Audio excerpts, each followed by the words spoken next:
that's why. Wayne wasn't there. That's why it was slow. Yeah, that was Friday. Yeah. Friday was busy. Yeah. Wow. Great. I'll call the Common Council meeting to order and ask you all to stand for the Pledge of Allegiance. I pledge allegiance to the flag of the United States of America and to the republic for which it stands, one nation, under God, indivisible, with liberty and justice for all. All right, Sally, if you could help me with the roll call, please. Certainly. Alderperson Doug Saloga. Here. Alderperson Jim Barron. Here. Alderwoman Jackie Baldi. Here. Alderman Wayne Dean. Here. Alderman Matt Brimmer. Here. Alderman Kevin Maples. Here. Mayor Kent Atwell. Present. Attorney James Hammes. Present. And we have Tim Eicher, Alderman for District 7, absent. Thank you. Great, thank you, Sally. All right, item number 1, special order of business, Cushing Elementary Recycling Club efforts, presented by Ellen Dalem, Eden Georgie, and Nadia Meyer. Welcome. If you girls could pull the mics up and each talk into the mic, that'd be great. Hi, my name is Nadia. Hi, my name is Eden. Hi, my name is Ellen. We're from Cushing Elementary going into 3rd grade. We started a recycling club at our school. We're also going to talk to you about how we got started, the meetings, and the impact. And we are also going to talk about the future of our club. How we got started. One day, Eden, Ellen, and I had a great idea. We were thinking about recycling that day and how we can help the earth. So we decided to help. We decided to start a recycling. We knew it would take a lot of work, but we still wanted to do it. So we talked to the principal and planned meetings. We talked to teachers for supplies and permission for space. Finally, we had everything set and had our first meeting on January 29th, 2019. We were very excited and were ready for questions, comments, and teaching kids about recycling and helping recycle more. We taught before we knew it, it was time to go. We realized how much fun we had and continued the recycling club for the rest of the year. Hi, my name is Eden, and I'm going to talk about our meetings. Here's some of the things we do in our meetings. We talk about what can and can't be recycled. We have a scavenger hunt, and that went very well. We show videos, we make projects out of recyclables. We had someone from the Waukesha County Recycling Facility come. We all love recycling and love being leaders. So we try to make a big impact by teaching about recycling. Some people in our group used to use plastic straws and plastic sandwich bags, and now they use reusable straws and bags. I call that making an impact. We thought we would have about 15 people attend our meetings, but we had on average about 50 first and second graders come to our meetings twice a month to learn about recycling. That makes an impact on recycling and the earth. Now I am going to talk to you about the future of our club. Next year, we are going to focus more on the environment. We noticed Delafield does not have very many bike racks. When my family rides our bikes into town for different events, there is no place to park our bikes. More people would ride their bikes if they had a place to park them. This fall, we would like to have a fundraiser by hosting a carnival. We are planning on doing it at Cushing Park with free carnival games and tips. Do you have any questions? What grade are you in? 3rd grade. 3rd grade, going into 3rd? Yeah. Wow, you guys are amazing. Thank you.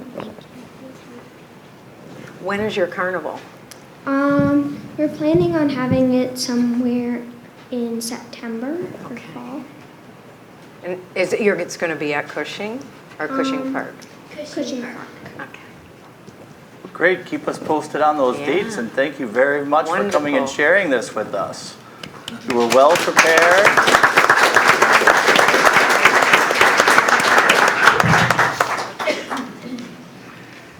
Thank you. You're welcome, thank you. You're welcome. Okay, now that's a tough act to follow, Chief, but we have the next special order of business. Annual report presented by Eric Kale, Police Chief. Yeah, I'm certainly not as cute as You the know. rest of them. None of us are. You should have brought your dogs. Yes, I should have. Yes. Okay, while we're waiting for it to pull up. So, obviously, we know each other. I'm Eric Kale. I didn't realize we were going to have such a crowd, but I'm kind of glad they are because we can talk about the department and members of the community can learn about it as well. Because there are so many people, I'll try to keep it brief and get to the point. I did try to narrow down the entire report to a few high points.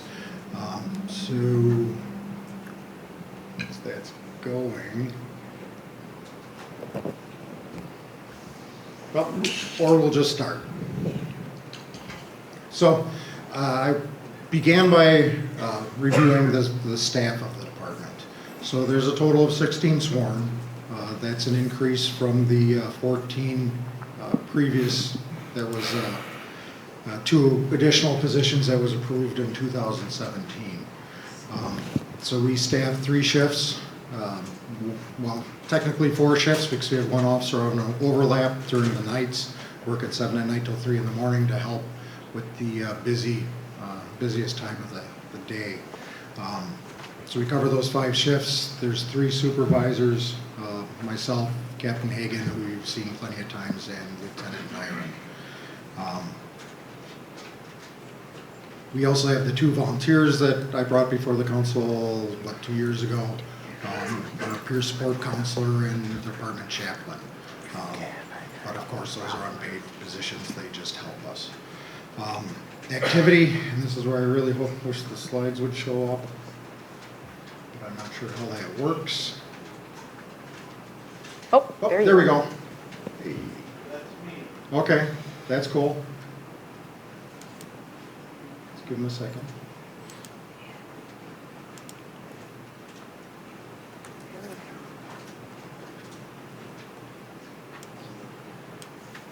So that's a little slide of the staffing that I've been talking about, outlining where our personnel are and what positions they hold.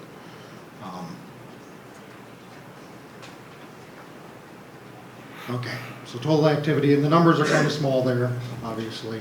But if you look at the bars, it's pretty consistent over the past 3 years. It's very high activity for us historically over the past, but we are doing a lot more activities. We're more active responding to the reports of issues in neighborhoods, including speeding violations, traffic issues, neighborhood issues. We're a little bit more active doing that, and working with businesses with business walkthroughs, bank walkthroughs, walking through the schools to try to be proactive and be present to help deter crime. So that shows our activity. Crimes, this is the slide where it indicates the reportable crimes that we are obligated to track through the federal government. And what it shows in the red is the reported crimes, the orange is the actual crimes. Sometimes crimes are reported which didn't actually occur, and then the crimes that are cleared. So consistent, but they are decreasing, and I would like to attribute that to some of the more proactive things we're doing, like the business walkthroughs. My first year as chief, we implemented it, and that year we got a letter from Walmart saying they were giving us credit. I don't know how much, it's just the department, but they were giving us credit for, it was about $250,000 in less losses that year, which is pretty significant for them. This next slide that's popping up is our clearance rates. Once again, very high. They've been in the 70s consistently. Last year was no exception. We were at 74%, which is, if you look at, regionally, nationally, within the state, it's very high. I added this year at the 6-month period, knowing that I was coming here in July. So through June, we're at an 84% clearance. Part of that is we added, well, I keep saying added, and I think it gets misconstrued. We took one of our officers and we transitioned him to a full-time detective position. so he can work on some of the more involved cases that take a lot of time, take the officers off the street. So we have one less officer this year as of January 1st, but that's just because he's a detective now. And he has been able to, we're at 100% of our burglaries are cleared. The assaults that are reported, we're at 100% clearance of that, which we normally were, but the burglaries are very difficult. The identity thefts. He's working on 2 Len Bias homicide cases where his drug overdoses that resulted in death. We assigned him January 1st, and at first I was worried that there was going to be controversy, because now he's in this new position, he's got his own office, some of the officers would go, what's he doing? What's going on? It was not a problem. He got hammered right away with some very involved cases, and he's been working at that very well since then. It's Dan Blado took over that position. We've been very happy with him. He's done a great job. But what that shows me is we're on track that we're probably going to experience the same rate of reported crimes and actual crimes, but we're probably going to end up the year with a better clearance rate than we've had in the past, mainly because we have one person who can dig in and really work hard on involved cases, where before that was an officer that was running radar and then working his investigation, then responding to another retail theft and coming back and trying to investigate, then doing something else and coming back. So Blado is able to just focus on those investigations, freeing up the officers to do all the other things. The next slide I had was traffic enforcement. This is always a love-hate thing. People love that we're enforcing, but when we give them a ticket, nobody likes that. And we know that. But we are consistently showing high levels of enforcement, responding to people's complaints. Sometimes people complain they don't see us there and they think we're not doing anything. They got to understand that it's a 24-hour day, and if you don't see it, it doesn't mean that we weren't there the entire day. We're there when we can be there around everything else that has to be done during the course of the day in law enforcement. As far as the lower graph shows the percent of stops to citations, and that's increasing, but that's because the nature of the offenses are such that they're more serious and are due citations more than warnings in many cases. We try to make sure it's pretty even. We're not just writing tickets. We're not just giving warnings. We're giving tickets when it's applicable and it's the right thing to do, and we're giving warnings when it's applicable as well. And the officers have their right of discretion where they have some options there. They can decide how they're going to handle an individual offense. And I don't step on that very often. The next slide we go to is boat patrol, which is always very important in Delafield. The top bar is the hours, which you can see is increasing. We still have mandatory, every officer has to put in so many hours a month on the boat doing patrol. Since we've been doing that, they've decided they like it, so they're going out more. So that's resulting in more time out on the lake. The lower graph shows citations in red to warnings in orange, trying to show an even distribution there. Now, those are all written warnings. We don't track verbal warnings for the DNR anymore. They don't count for the reimbursement for that grant program. So that's all written warnings to citations. Touching on the budget, you can see over the past 3 years and then into this year, at least what was budgeted, that we are obviously working within our budget. In fact, every year we were able to come in a little low. That's not because we're over budgeting at the front end, it's because we're constantly evaluating, trying to cut costs where it's reasonable and doesn't affect operations. So that's in the operating. And the last 3 years, it's been, including this year, it's not that significant of an increase. There is an increase. Some of that is beyond my control with personnel costs. That's an issue. The big bump in 2017 was the 2 additional officers. Capital on the lower graph, once again, pretty modest considering. In 17, there's that huge bump there again. That is purchasing the boat and the other equipment for boat patrol, which is all reimbursable over the course of years. So just want to stress that we're working within our means.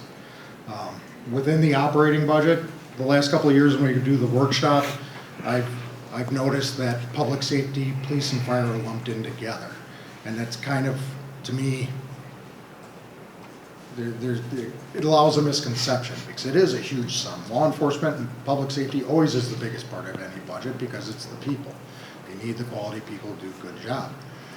But when you put us together, it looks even larger than it is. So I wanted to break out specifically what our operating budget is made up of. And as you see, salary benefits, basically our personnel costs, that's 61% of our total operating budget. Once you add in insurance, that's 28. We're now at 89% of the total budget. The remaining 11% of the budget covers everything else: vehicles, fuel, equipment, training, everything. Taking people to jail, because when we take somebody to jail, the city has to pay for that. You know, nothing is free.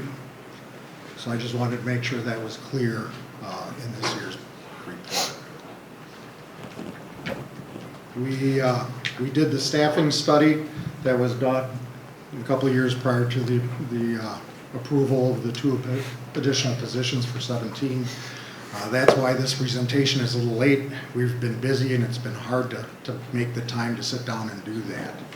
But if you remember, and for those of you who weren't here at the time, the staffing study, it's a process that was developed by Northwestern University, and it calculates the total number of initiated and dispatched incidents. So this is actual police work. Has nothing to do with actually doing the investigations, the paperwork, the running the radar, all those other things that happen during the course of a day.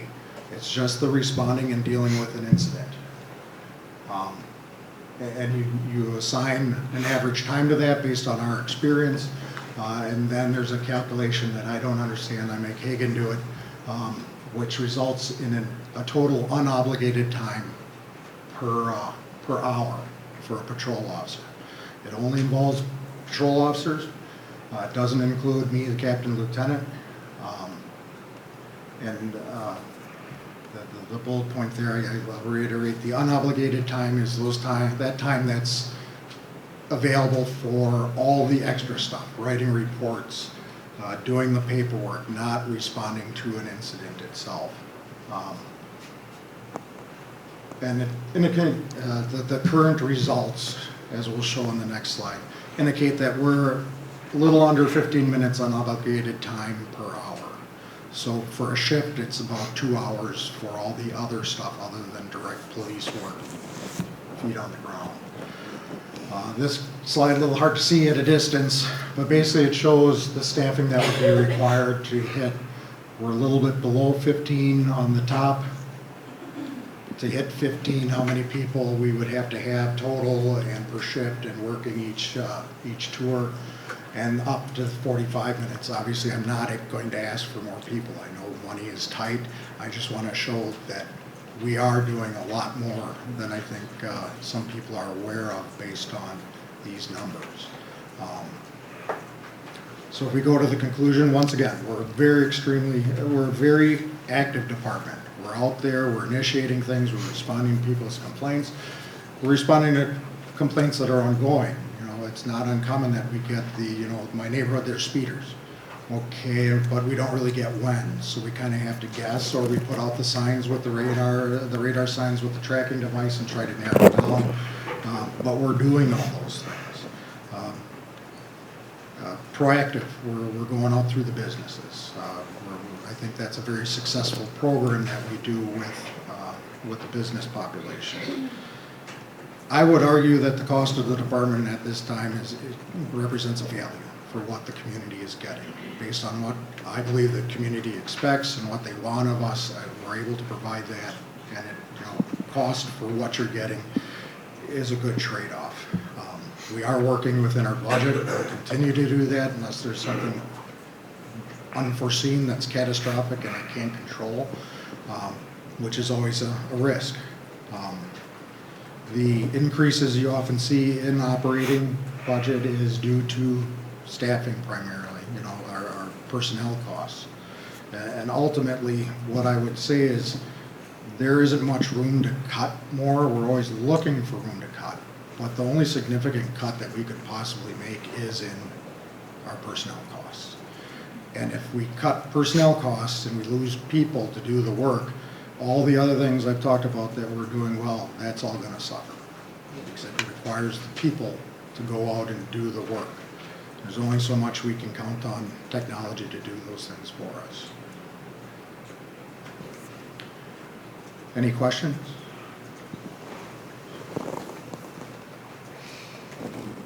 I just have a quick question. How much time does Officer Blado spend on cybercrime?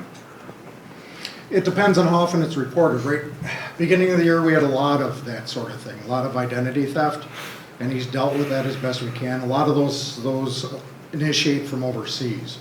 So basically, once we get to the point that, hey, this is coming from wherever, we can't do anything about that. I mean, we'd have to somehow trick them to come to Wisconsin and Delafield to arrest them, and they're not going to do that. So there's a lot of time to get to that point, but it depends on the day. I don't track that specifically, but I know at the beginning of the year we had a lot of identity theft that he was working on. I just know it's a growing problem. I just didn't Oh, yeah. know how much of our time it was taking up. It's one of those things where it becomes an issue where basically in Wisconsin we agreed, because usually where the crime committed, that's who's responsible for investigating. Well, cybercrime, who knows if you were driving down the street when it occurred. So we all agreed as law enforcement that if you lived in Delafield essentially and you were a victim, you could report it to us and we would investigate it. So we dig into that, we go as far as we can. If it's somebody local that we can prosecute, which is really very rare, we deal with that. Otherwise, we get to the point where we can say, yeah, it's not happening here and we can't bring that person to justice. And we basically just suspend the investigation. How much time that is depends on the week.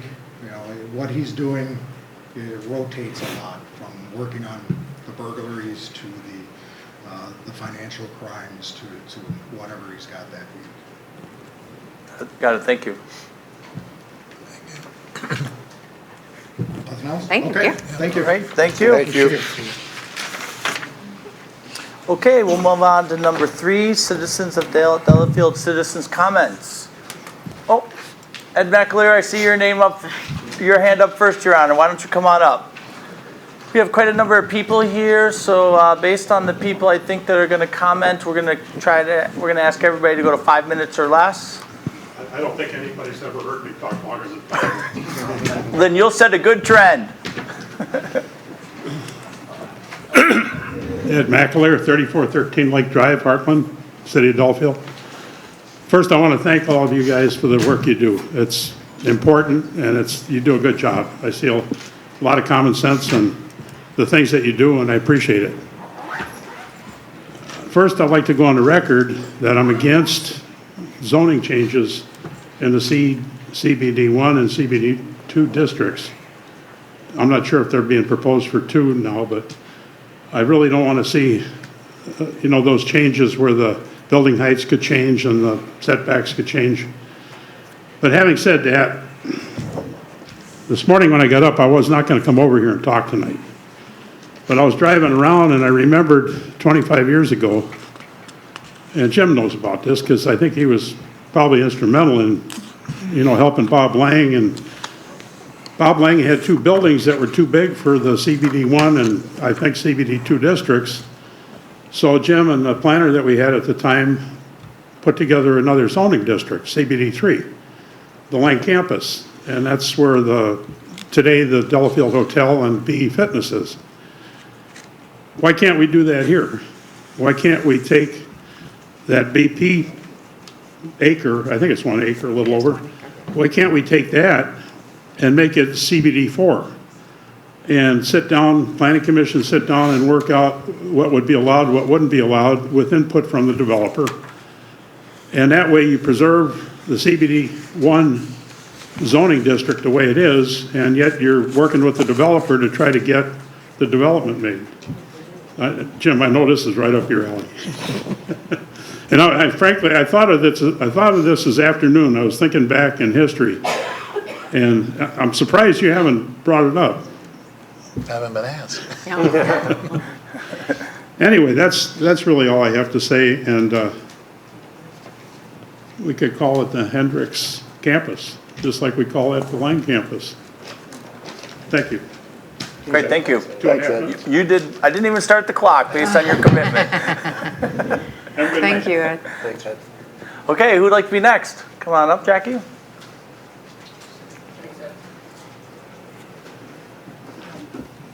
You'll be glad to know, Kent, I too am editing for brevity tonight, so. I know you Always have a lot- appreciated.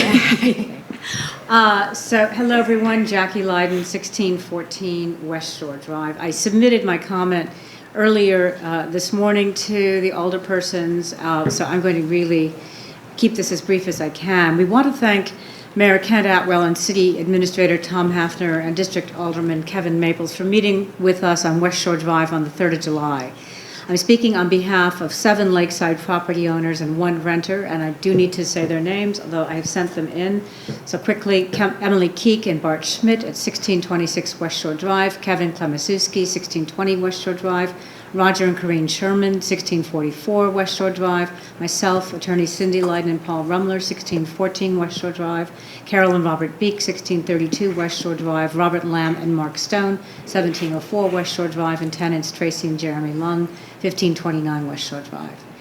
Recently, these households of West Shore Drive citizens concerned about flooding in their yards and basements were also concerned about preserving our wetland, which is on the one side of the road, and the western side, and a ditch that connects Lake Nagawicka and this wetland.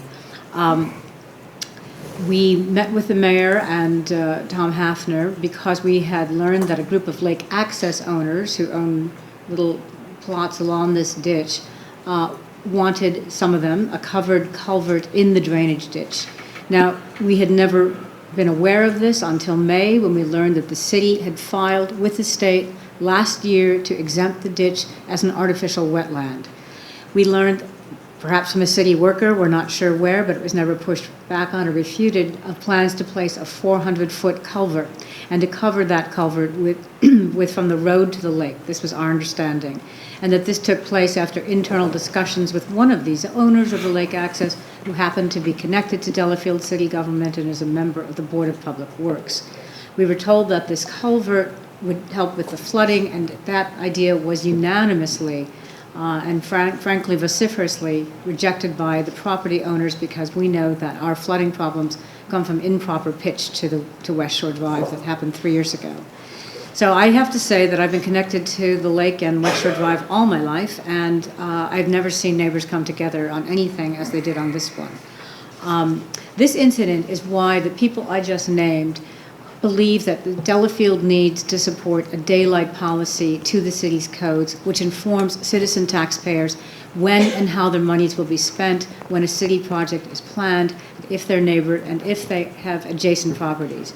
The idea, some of the language we heard on the 3rd of July, that a project is minor, that discussions that take place at City Hall are internal, those are 2 words I wrote down. Those words to me are subjective and unfortunate. A daylight policy would tell property owners how their money is spent consistently, why a project is intended, what and how it would resolve, and to whose benefit or detriment it accrues, and when the work would be done. Until that morning, we did not know who was paying for this, the city or private citizens. And private citizens, we were told, will be liable. And not all the culvert owners, it turned out, even knew about it.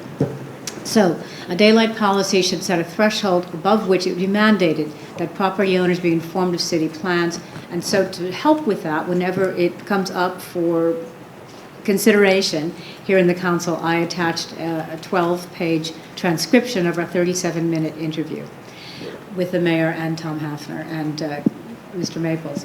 So we understand that the city is involved in multiple construction issues right now and is really stretched, but representation in Delafield is, of course, as former Mayor McAleer just said, a serious matter, transparent engagement. And now that the city is aware of our concerns, we'll be monitoring the response and how it shares information. Mr. Hafner promised that when he got back from vacation, he'd put this up. We've asked for all these plans and costs to be on the city website.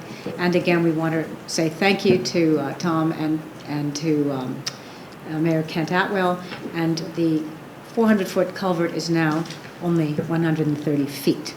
So we're also really happy about that. Thank you. Thank you. Okay, who'd like to be next? Who would like to be next? Lynn, come on up.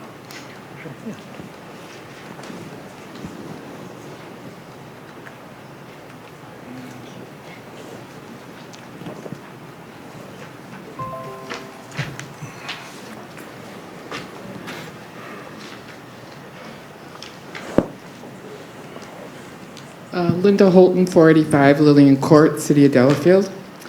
I would like my comments to be included in the record, and I had submitted comments in quite a lot of detail to the Common Council, so if the mayor will permit my comments to be included in the minutes, I'll just do a summary tonight rather than read through the whole thing. Sounds good. And 5 minutes is not long enough for me? Okay. All right. So, my first thing is to object to the Hendricks public hearing that was held at the Plan Commission on June 26th. It was invalid as it failed to meet the criteria of Act 67 pertaining to conditional uses. There was no CU drafted. It was premature public hearing and undocumented public hearing, and it's hard to judge criteria against a conditional use that doesn't exist. So, like I said, I've sent you resources, several resources, the Plan Commission handbook, the Board of Zoning Appeal handbook, the municipality, legal municipalities, documentation, my commentary. It was a lot to digest, I realize that. There was also a Supreme Court, Wisconsin Supreme Court ruling to prove what was attempted at that meeting should not have been done. In addition, I made calls outside of the city to further my understanding. The old days of creative zoning are over. I don't expect you to be zoning experts, but I don't expect the citizens to become one either. We pay our experts to relieve that undue burden.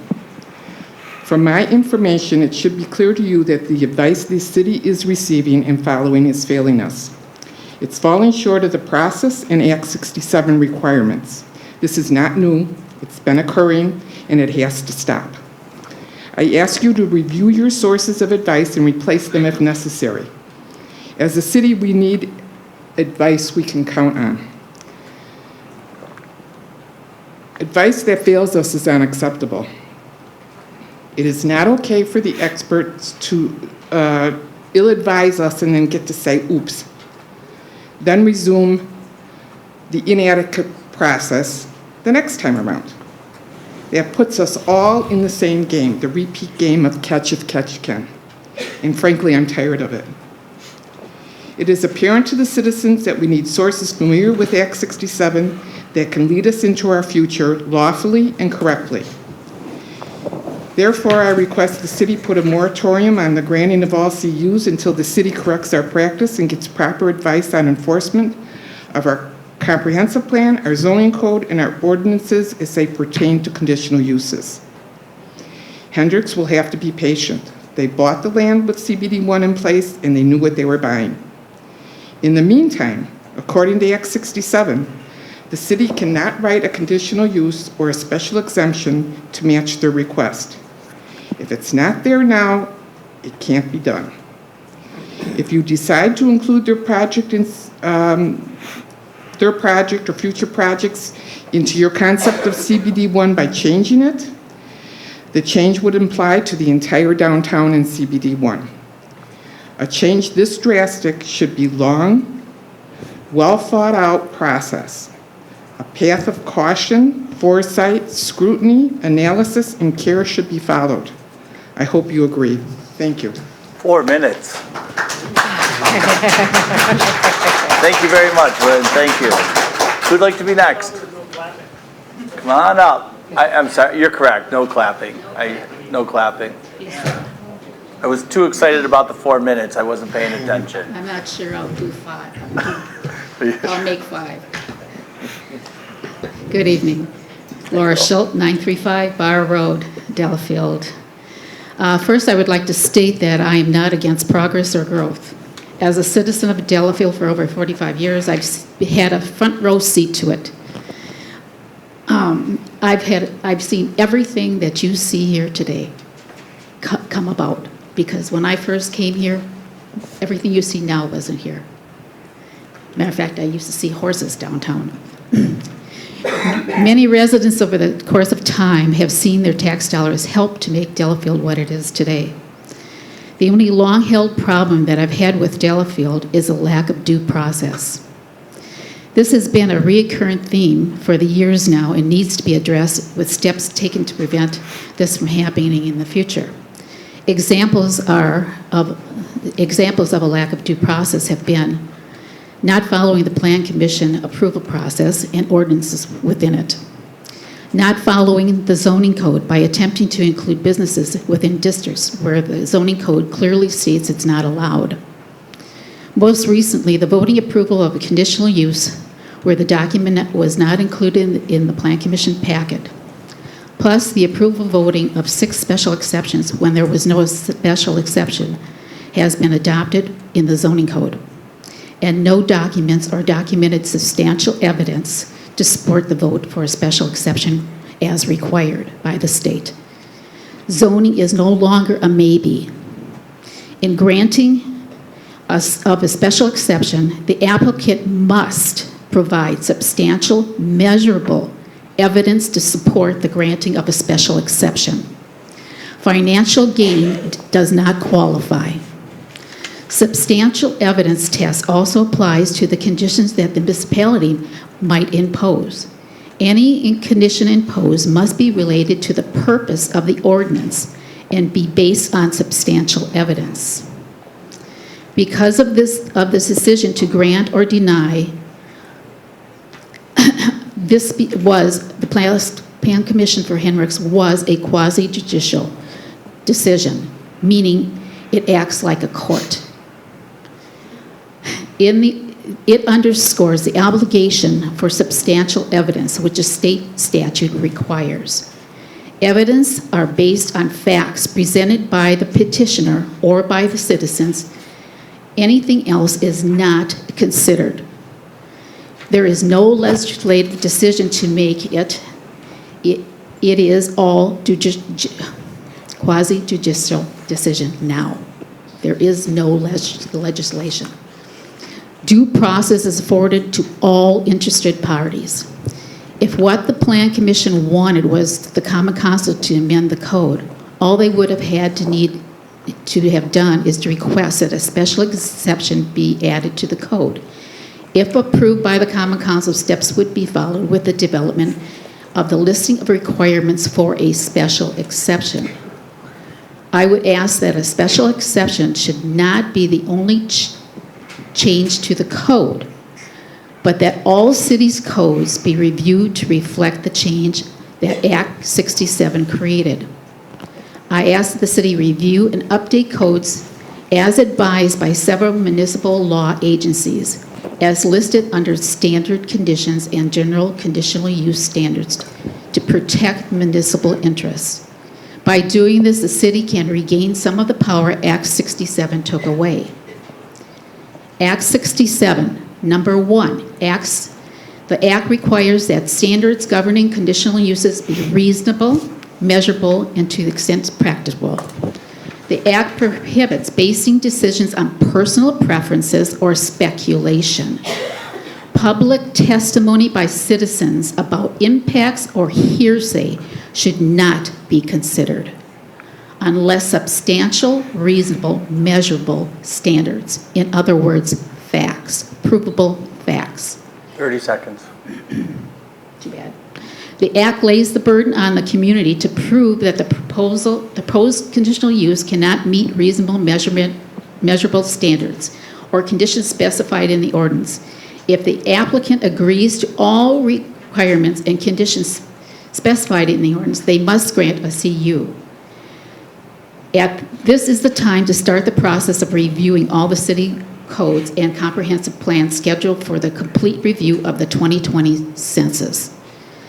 Like it or not, we have to follow the rules of Act 67 now, even without rewritten codes. Please do your best to wrap it up. Okay. I would also recommend that the consideration be given to the development of an overlay district for CBD1. An overlay district is very detailed document that brings clarity to all aspects of a district in great detail and eliminates the maybe. By doing an overlay district, parameters are clearly listed and developers know what the guidelines are. And amending only a code without a full review and updating all the codes is only a Band-Aid, which benefits no one. Without a complete review, we will be going through this process once again, and I would say in the near future. Many citizens like myself fear that if the city doesn't review and update the codes to reflect the change in the law, the city will have set a path to opening all districts with undeveloped land in jeopardy. We envision developers asking for multiple exceptions in other districts where long-held codes that citizens took comfort in to protect their property and themselves will be overridden.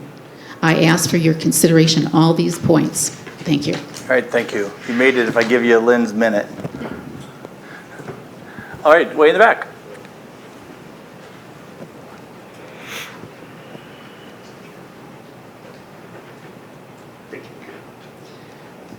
My name is Matt Jones. I live at 1751 West Shore Drive here in Delafield.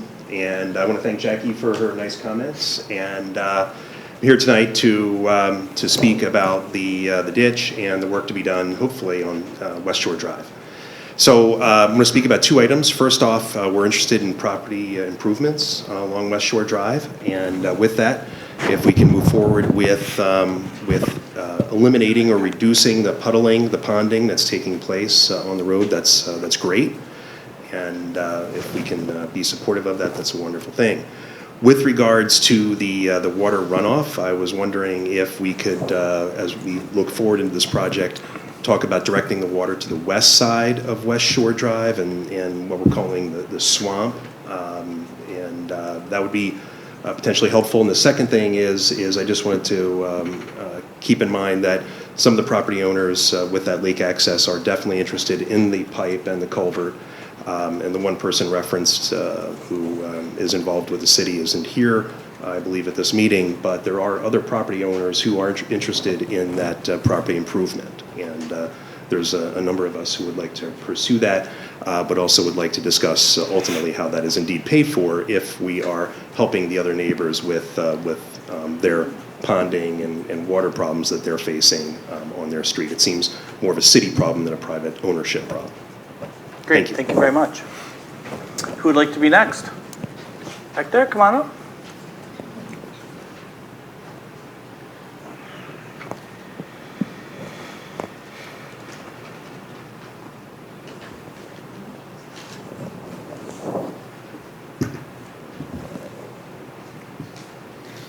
Name and address?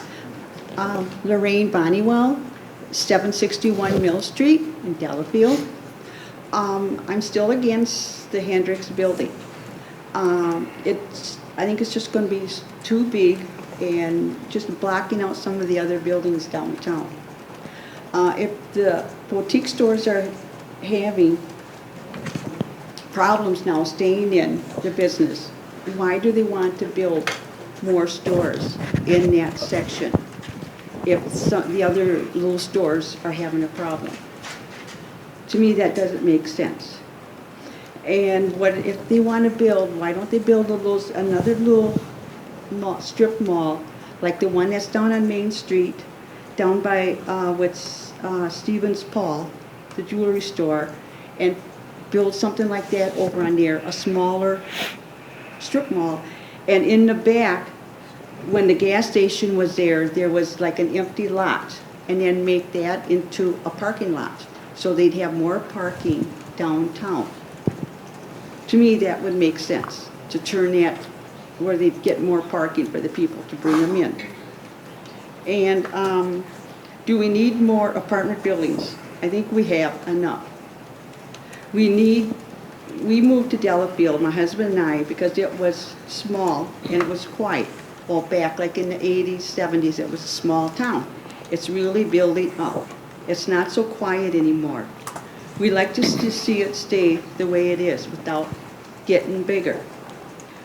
Don't we have enough restaurants downtown? I think we have quite a few right now, and I can't see bringing more in. And we have a problem with the traffic flow. Now, if we bring all these apartment buildings in and more people in, what is that going to do to the traffic flow already? To me, it's just too much, too big. That's all I say. Well, great, thank you for your comments. Thank you. Who'd like to be next? Come on up. Yep. Saw your hand.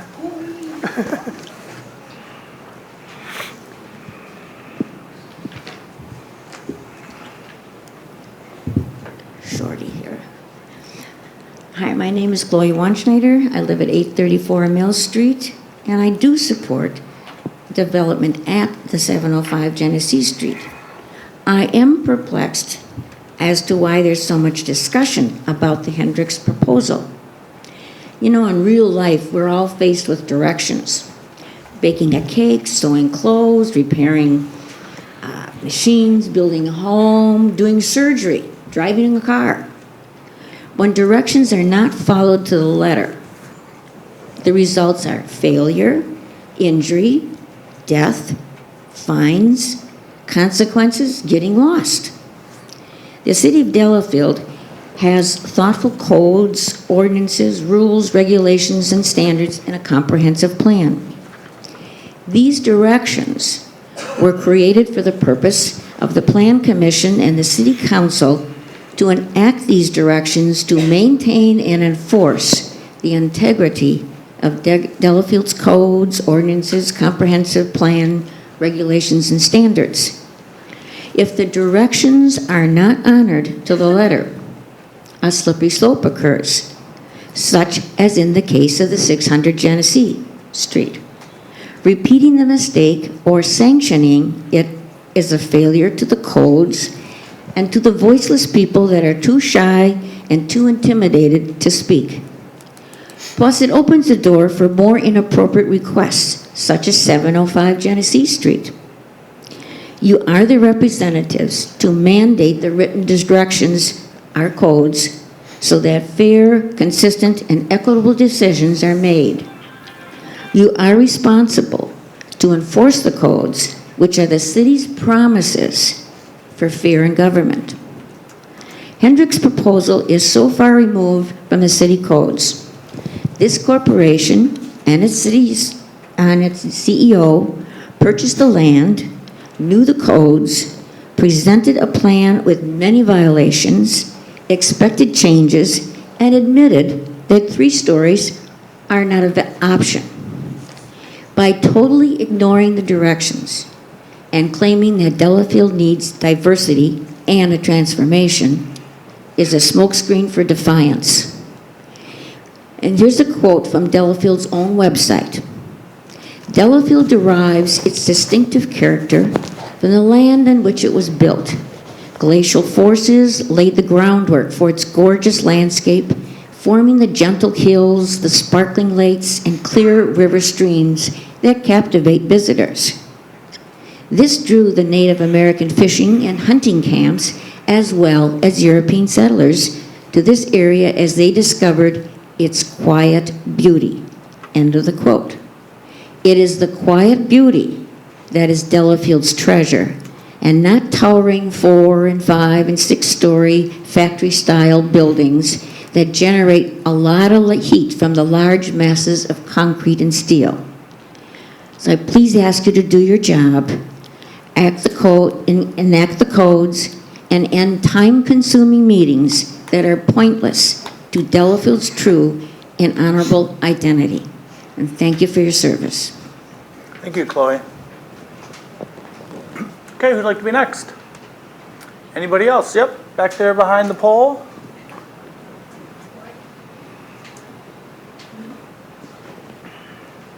Uh-oh, we got a tag team.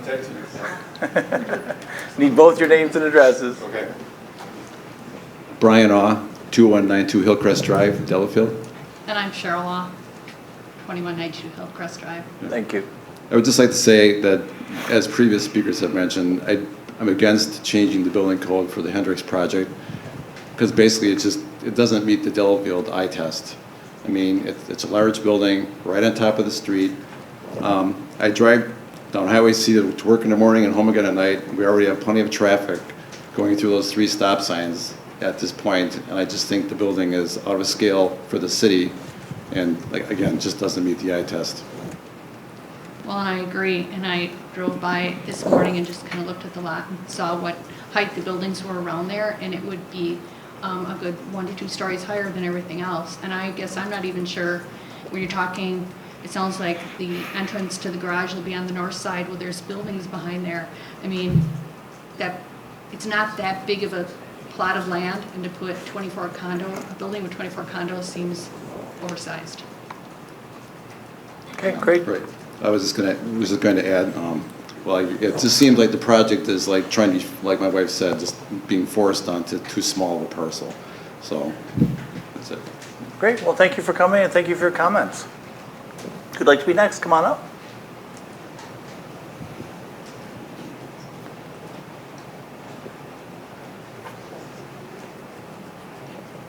Hi, my name is Kathleen Mao, 2168 Hillcrest Drive, City of Delafield.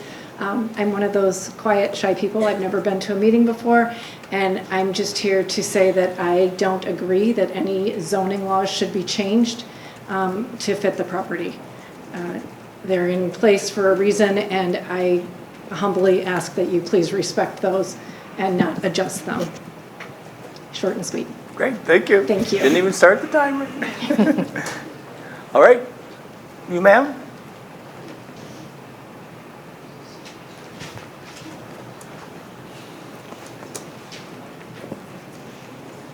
My name is Fran Bills, and I live at 1522 Milwaukee Street, Delafield, and I shall be short as well. I too respectfully request that you not modify zoning for the Hendricks plan. One of my major concerns is the issue of water. You know, that's a spot, I'd really love to see something that's more attractive than a gas station. I have nothing against people having shops, another restaurant. I do have concerns about all the condos and the impact it will have on the aquifer. Many of us have relatively shallow wells. I love my water. The well is shallow, and I know a number of years ago we had quite a to-do in the city over forcing city water dipping into the aquifer with the dreaded radon, and et cetera, et cetera. I think that we need to have some sort of a water study. Can we really add that number of condos, and what will the impact be on this very shallow aquifer? So water's an issue. And on top of that, I just do not like change. I do not like the visual impact that the current Hendricks plan will have. The building's too high, it's too close to the street, et cetera, et cetera. So thank you very much for considering water issues in this proposal. Thank you very much for your comments. Who'd like to be next? Oh, we'll let you go since you're closer, but you're next. Okay. Hello, John Radke, 730 Mill Street. My wife and I have lived on Mill Street for about 5 years. Before that, we lived 20 years just up the road in Neshota, and always wanted to move here. So it was just a great joy when that opportunity occurred. My wife and I attended the planning council meeting about the Hendricks project, and to be honest, when we walked down here, I was initially against the project, the proposal. Mostly, I didn't know why, I just didn't like it. And I didn't comment because I didn't feel educated enough to make a comment, and a lot of the citizens said similar things. However, at that meeting, I was really won over by the comments from the business community. I felt that those are the people that are making up downtown, the small businesses that are providing the services and the restaurants and such that we get to enjoy, and how there's a little difficult situation right now in terms of staying afloat, businesses closing, and so I was kind of won over from those comments from the business owners. However, the more I thought about it, when this came up, I look at the designs and I just can't get behind the current design. I just can't.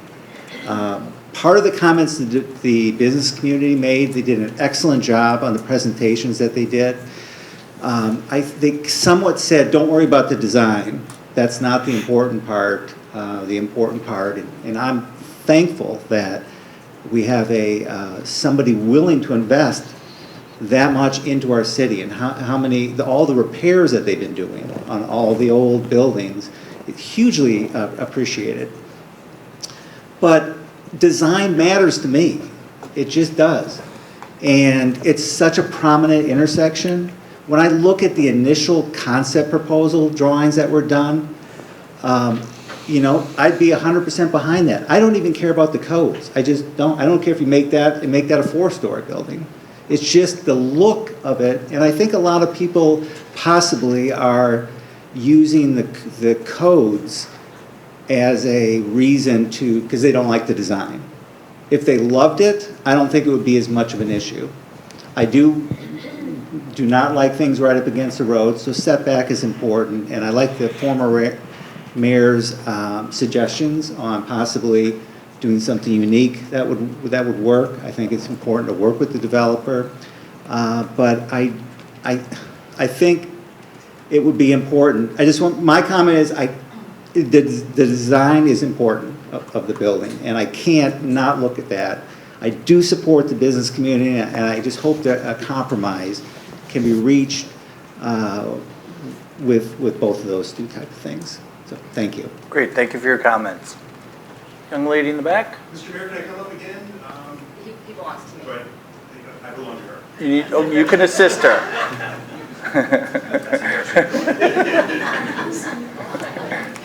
I belong to her. My name is Tracy Jones. I live at 1751 West Shore Drive.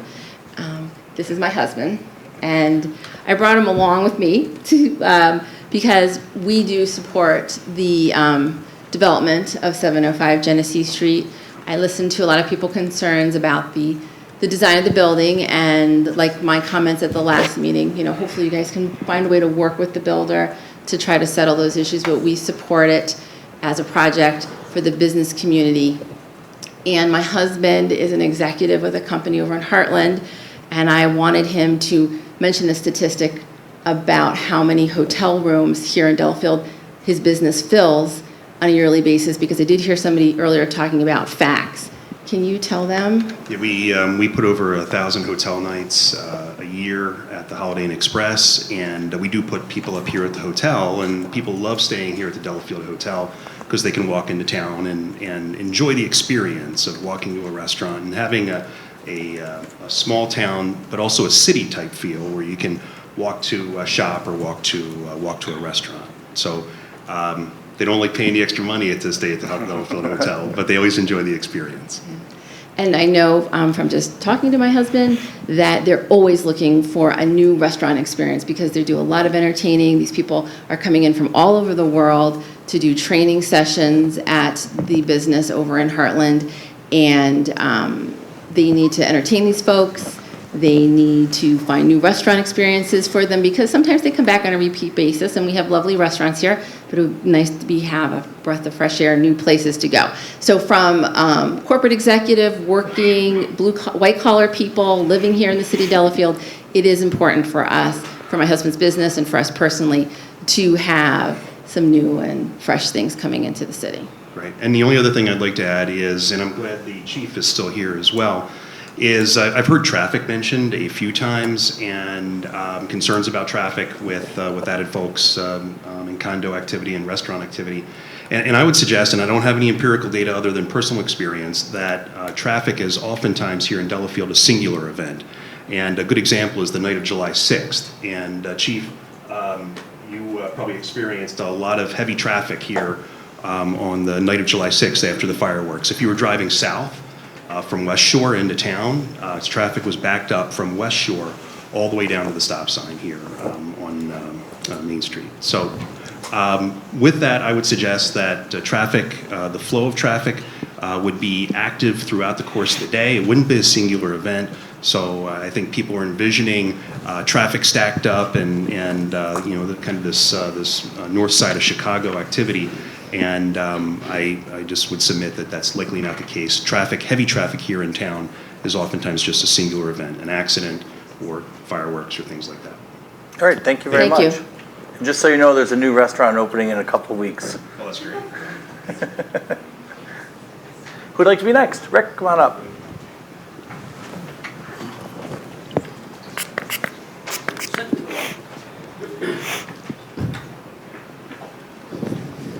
Good evening, Rick Liebling, 312 Evelyn Avenue, and I also own a building in downtown at 607 Main Street. I've gone to the last three planning commission meetings about the Hendricks property, and I'm sure that most of you heard the concern of the businesses. I didn't want to bring up, another 15 or 20 businesses tonight and sit here till 11 or 11:30. I know none of us want that. But with that said, the businesses are still very, very much behind the Hendricks proposal. I personally do like the design, and the question I have is, you do have a 4-story building up right now with an exposed basement, which actually makes it 5 stories. So I just have a concern why everybody is saying this building is too big. When you look at it coming into town, it will not be as high because of the ground level compared to the other buildings. Thank you for listening. Thank you. Who'd like to be next? Come on up.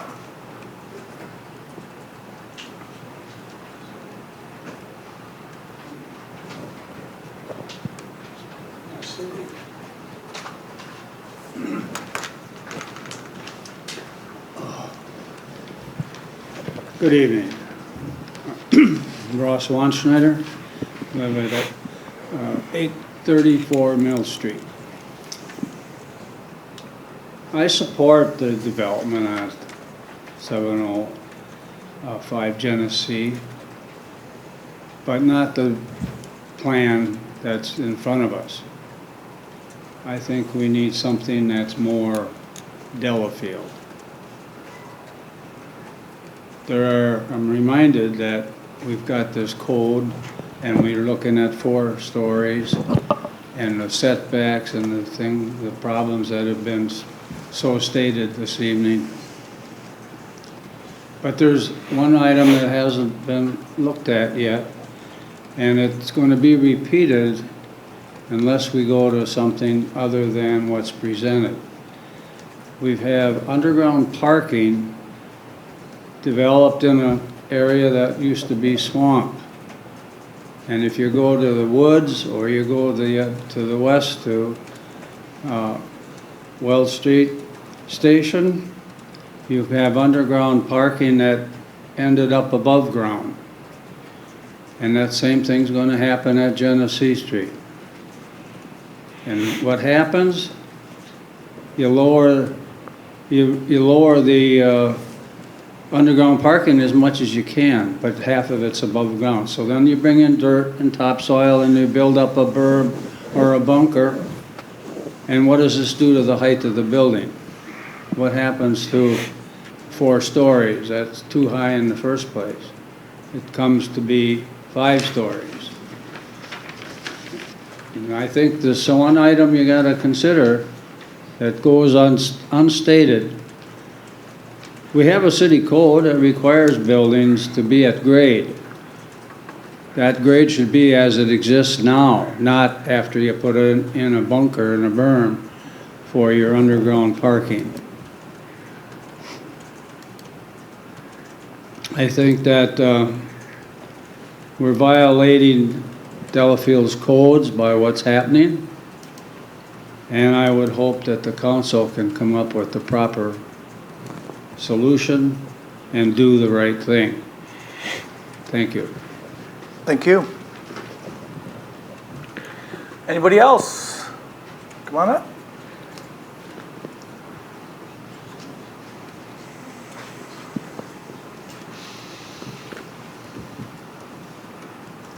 My name is Carol McAllister. I live at 1925 Moraine End Drive in the city of Delafield. I am certainly not against development at 705 Genesee Street. But our city historical business district code requires pitched roofs. Hendricks has a flat roof. Our city code requires 3 floors. Hendricks has 4. Actually 5 when you add the parking, because that is almost a floor below, and if you measure from the lowest point, it's almost 5 stories. Our city code requires a specific color palette, which Hendricks doesn't have. Our city code requires certain styles of buildings, which Hendricks doesn't match. The Hendricks building is very much like those built in Indianapolis and in Beloit, and honors the historical Beloit ironworks traditions. We don't have an ironworks tradition. We don't even have a factory division. In fact, we started as cabins for people in Milwaukee to escape the heat of the summer. So I would argue that there are far too many exceptions to our building codes. We have a historic downtown, and if we start diluting it with modern buildings intended to honor the Beloit ironworks traditions, we are destroying our downtown. I request that we honor our city codes for our historical business district. Thank you. Thank you. Who'd like to be next? Anybody else? Okay, come on up.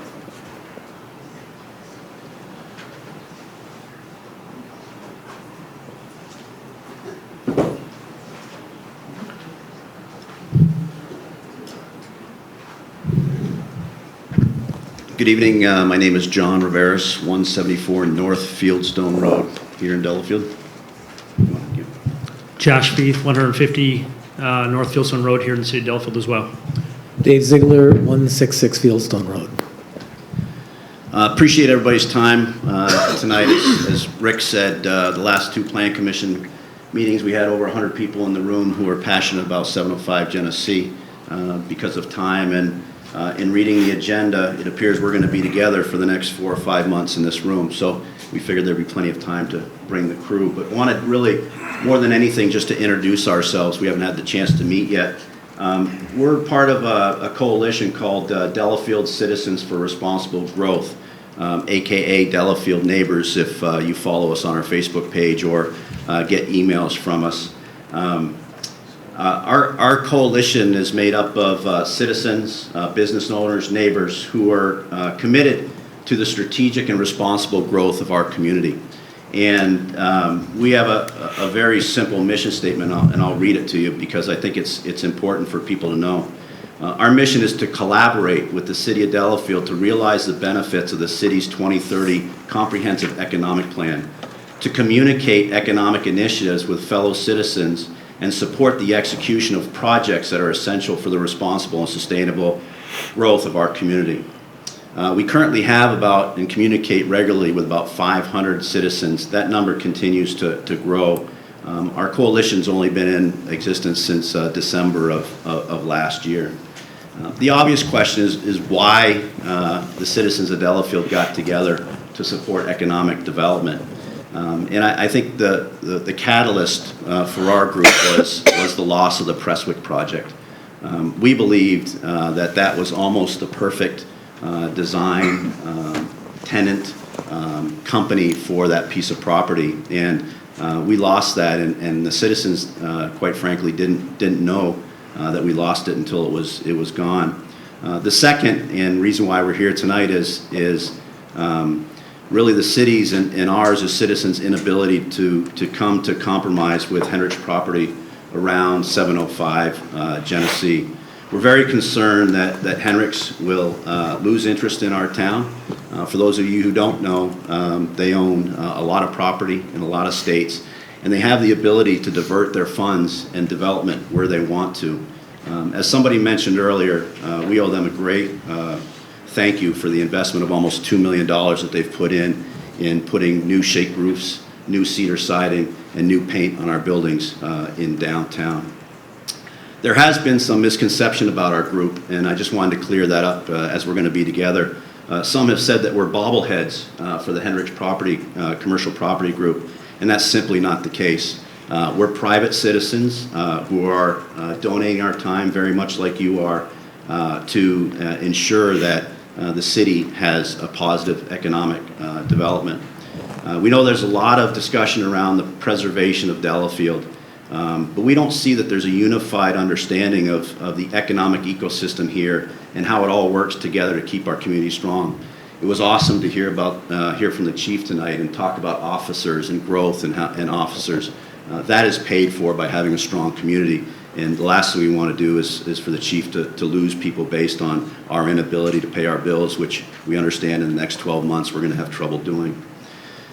We all want the specialness of our city. We want it to be here when we want it to be here. But we have to make bold decisions to ensure its longevity. We made bold decisions back a couple of years ago with the Lang buildings.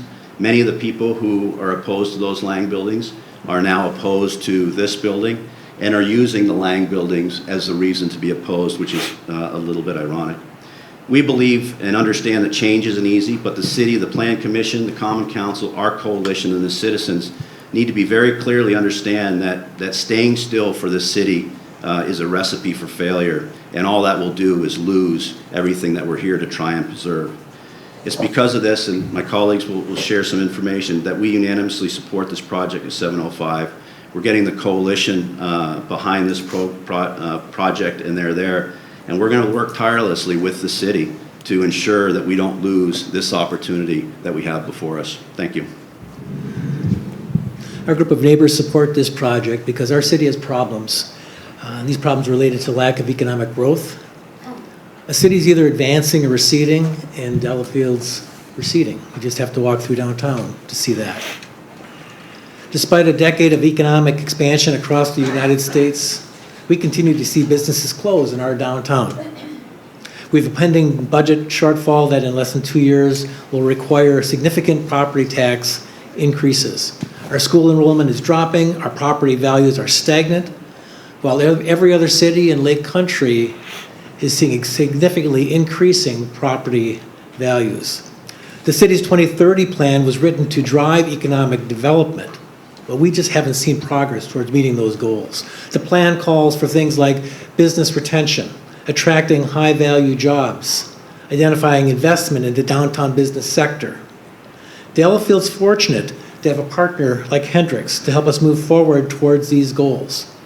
Hendricks has proven to be an outstanding corporate citizen, one that has an interest in maintaining our unique culture and identity. The 705 Genesee Street proposal is a perfect project for our city. It will blend architecturally into the existing buildings, not copying the styles, but offering a contrast that allows diversity, which enhances our downtown. Although the height of the building exceeds our current code, its fourth floor is necessary to pay for the cost of things like 87 underground parking spots, 34 surface parking spots, and the beautiful green spaces that the citizens can use to meet and dine. This project supports the economic growth our community needs, and it preserves the heritage of downtown Delafield. It also demonstrates that we are not content to recede, but we will take the initiative to invest in the future of our city. It's time to update old building codes to reflect the reality of today's economy and the economy of the future. Good evening, everyone. As I mentioned, my name is Josh Feith. I wanted to first express our gratitude for the process that we have here in our city.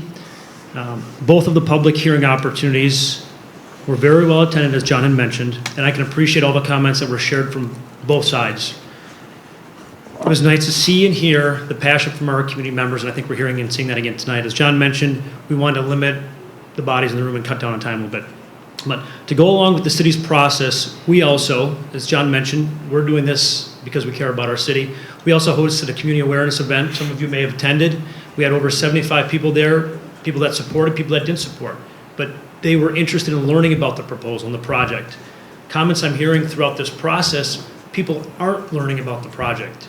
They need to get informed. That's why we're here and we want to see this process through. I mean, we're learning about the good and the bad, but we're here to collaborate with you. I think what I've seen as I've watched this process, it's been very clear the overwhelming support.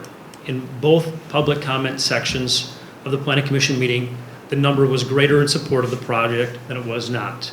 It was also evident by the 6-1 vote at the last Planning Commission that brought us here tonight for this exact reason, this part of the topic. The overall value of this project brings to our city is incredible. I'm excited about it. And because of this, we are here in unanimous support of the amendment to the code. So, thank you. Great, thank you, gentlemen. Okay, any other citizens' comments? Yep, come on up.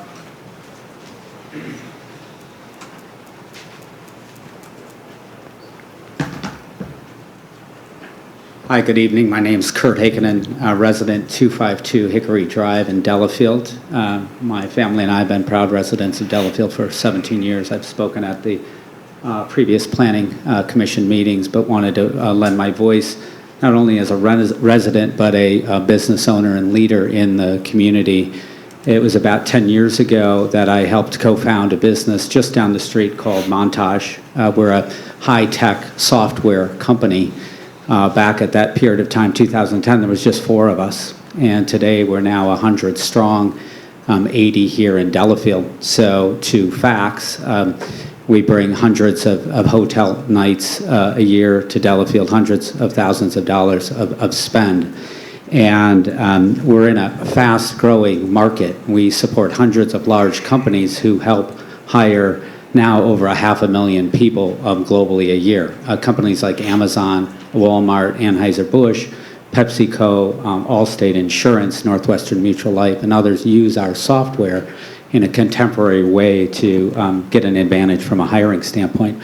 That industry, the hiring industry, is a $250 billion global spend, and we're just at the forefront of disrupting that industry. So there's a huge growth potential ahead of us.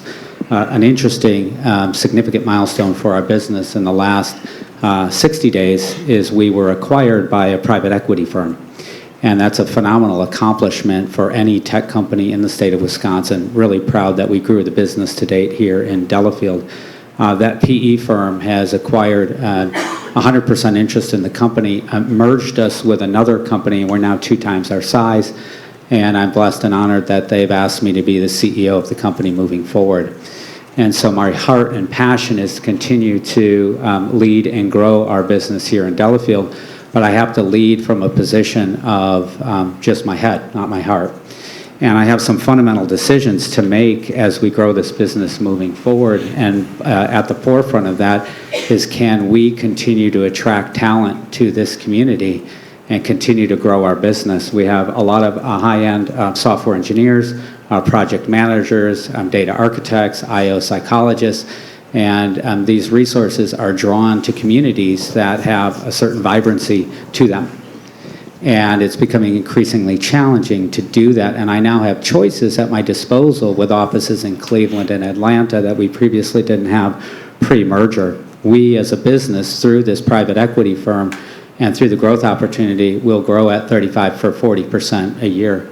And what that will mean is we'll add another several dozen, 60 to 75 heads or FTE, full-time equivalent employees to our business over this next year. And based on that growth rate, probably 100 new employees in 2021. So phenomenal growth opportunity for us to do that here in our fine city of Delafield, but we need a culture, we need a business community, we need a set of government leaders with the courage to embrace the possibilities that exist here for our community while preserving those things that we know and love as a resident. And I believe that the plan that's been proposed has all the potential and more to realize that. One comment around Hendricks as a partner, it was 3 years ago where we were faced with a decision, and my investors at the time, the venture capital firms, were challenging me on our ability to continue to grow the business in Delafield. Hendricks stepped forward, and it's really important we understand what a fine partner they've been for our community. They stepped forward and made investments to redesign the interior of the 440 building, which was designed differently for Lang Holdings and was largely vacant, along with the 514 Wells building. They redesigned it to allow us to stay here, built it more centered around a purpose-built environment for a tech company, and I welcome all of you to come visit and just see and understand the work they did and the great innovations that we're producing across the globe. So we have a phenomenal partner in Hendricks. Let's not take that for granted. And similarly, from our standpoint, this is not a threat, but it's just a statement of fact. I have to make some decisions around the growth of our business here in Delafield. We have a lease that expires within 24 months, and similarly, I want to invest here, but I need a community and an environment that is growing and thriving that allows us to grow our business, and if it doesn't exist, we'll have to take the then couple hundred employees we have and relocate them to other areas of Wisconsin to help us continue to grow our business. So thanks for your thoughtful consideration, your service, and look forward to future meetings. Thank you for your comments. Anybody else like to speak? Anybody else? Come on up.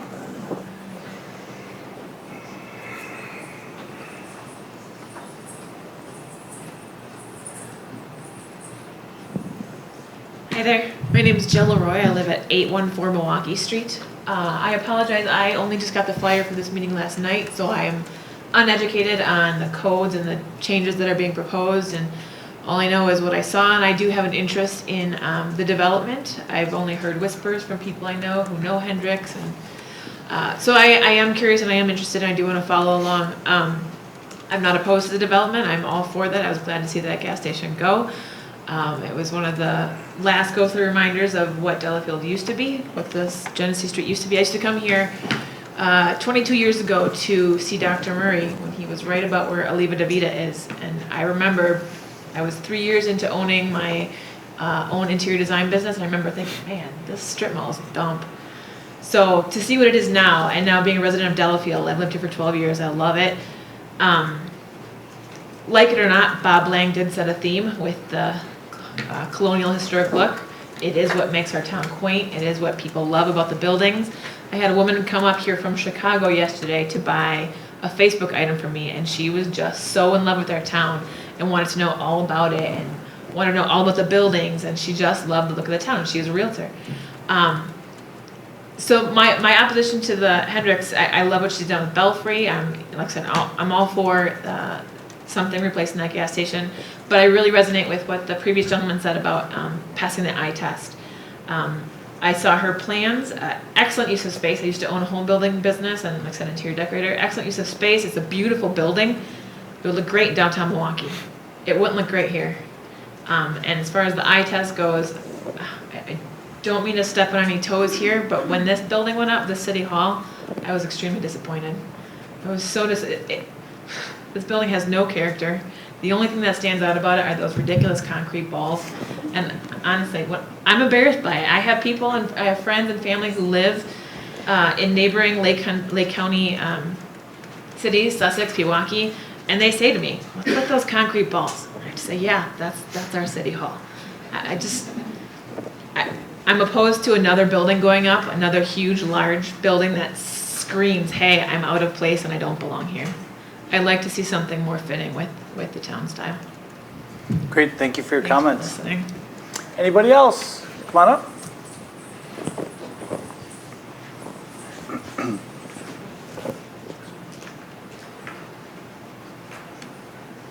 Good evening. My name is Louise Crowley. I live at 1557 Milwaukee Street. And just like some of the other people here tonight, I'm not opposed to the development of a residential complex in downtown Delafield. I think that would be charming in so many ways. But I do believe that this project is too big for the space, and also the building doesn't fit Delafield. Like the former person just said, it would look great in downtown Milwaukee. but some of the codes that we have here in Delafield that allow for pitched roofs and so on, I think the flat roof of this building does not fit in this beautiful treasure of a town that we have. And I think it would be really nice if there could be some compromises made to accommodate what we have here in Delafield in a beautiful historic city. And if we can keep some of that going and still have development, which I think we can do, it would be a really nice outcome. So I would ask that we try to get some compromise going here and try to make some changes to accommodate more people's input. Thank you. Thank you for your comments. Anybody else? Anybody else going once? There's one. There we go. I might be like a breath of fresh air. I'm not sure. I've got nothing to say about the building. My name is Penelope Roberts. I reside at Please get closer to the mic so people on TV can hear 3482 you. Broken Bow Trail. Penelope Roberts. And I am just simply here to ask you, since I know that the scheduling of trick-or-treating this year is on the agenda tonight, and I've talked with some neighbors and I've talked with different people, different friends have said to me, why in the world doesn't the city coordinate with the town on trick-or-treating? And I said, well, I don't know. So I called City Hall and I was told, don't know when it'll be on the agenda, call back. I said, well, what do you mean call back? When? It's July already. People like to make plans for October, et cetera, et cetera, et cetera. So did some research, found out that it was on tonight. So I am here just to simply to ask you if you would consider scheduling trick-or-treating on October 31st, Halloween, which would coordinate with the town trick-or-treat, which for many reasons, and I won't go into because you've got lots of other things to talk about, it just would simplify for many people. Not only the children, but I think those of us that wait for those little ones to come, and then there's another night that we wait and we make sure we have enough candy, whatever. I don't need to get into that. I'm just requesting that perhaps you'd consider that. All right. Well, thank you for your comments. Thank you. Very much. Anybody else? Going once, going twice? There you go. Come on up.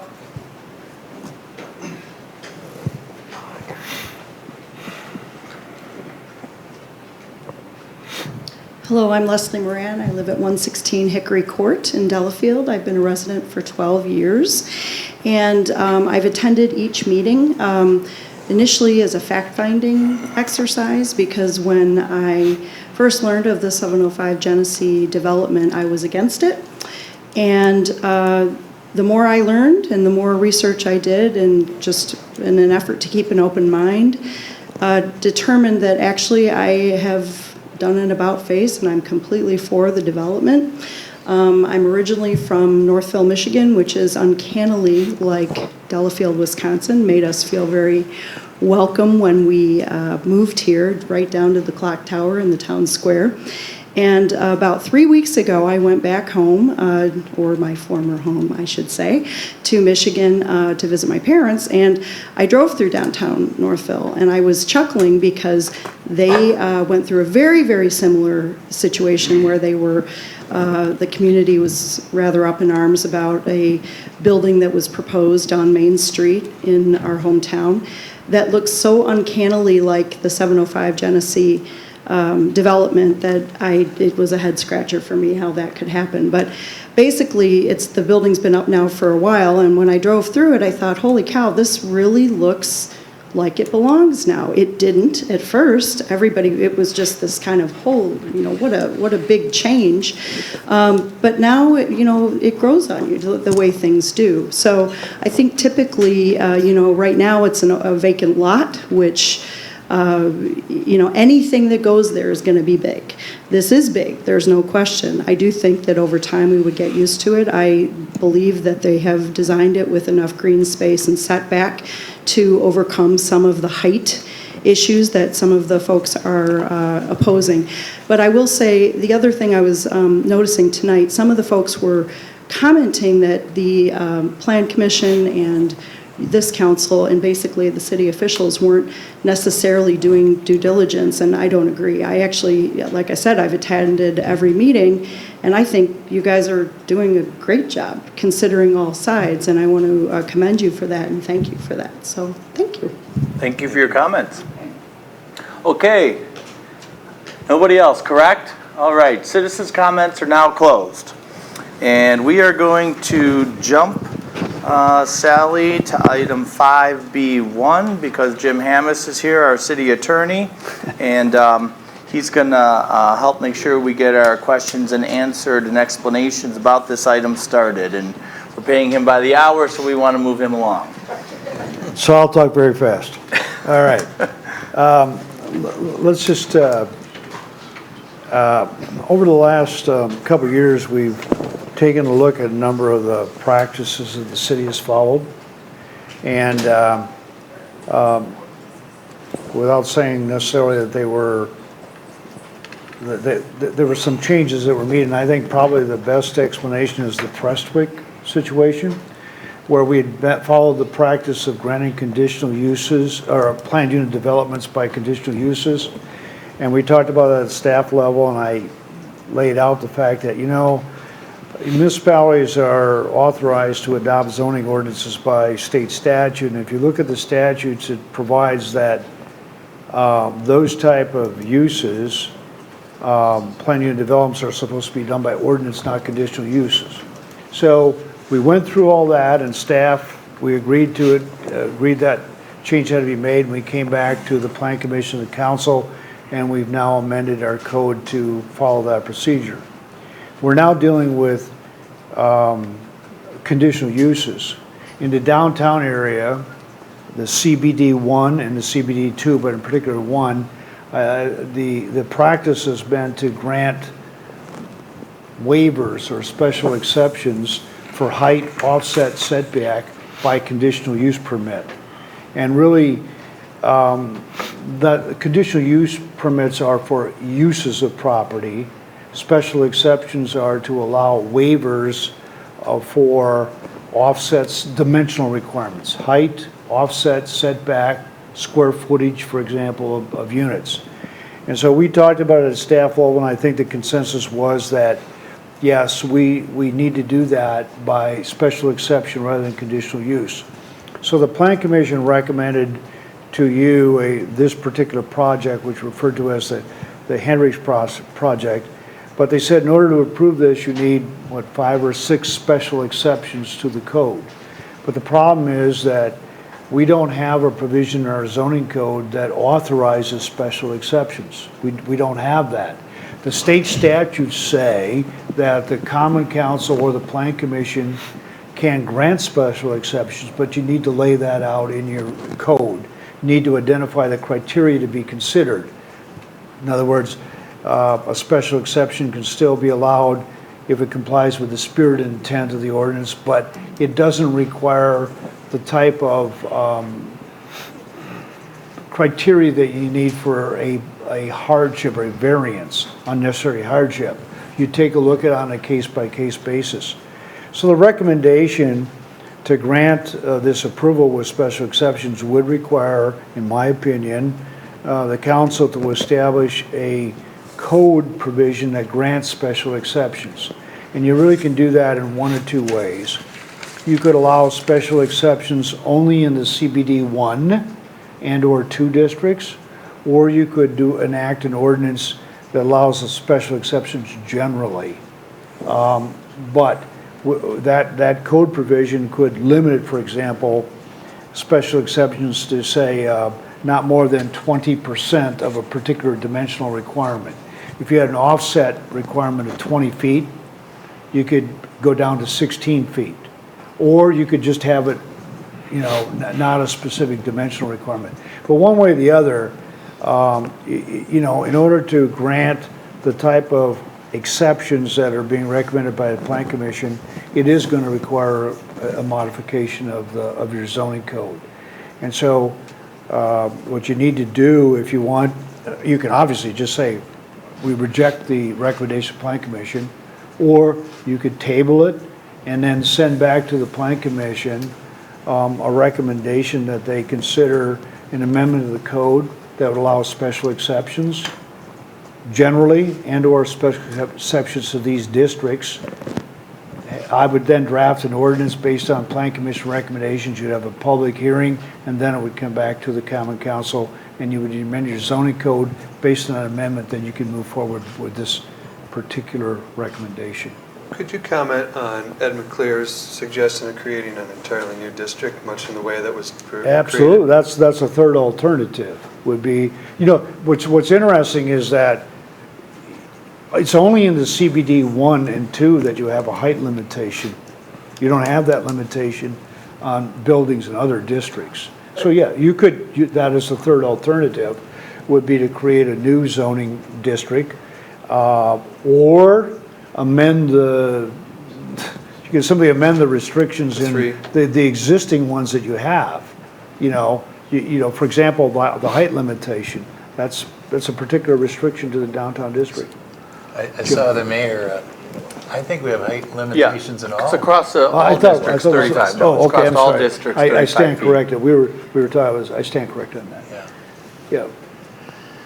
So just as we have it written in here, Jim, so I've got it square and I've been explaining it correctly. We're asking the council to kind of suggesting they go down one of three paths, and one is, like you said, just reject the whole thing completely. Right. Right. Two, ask the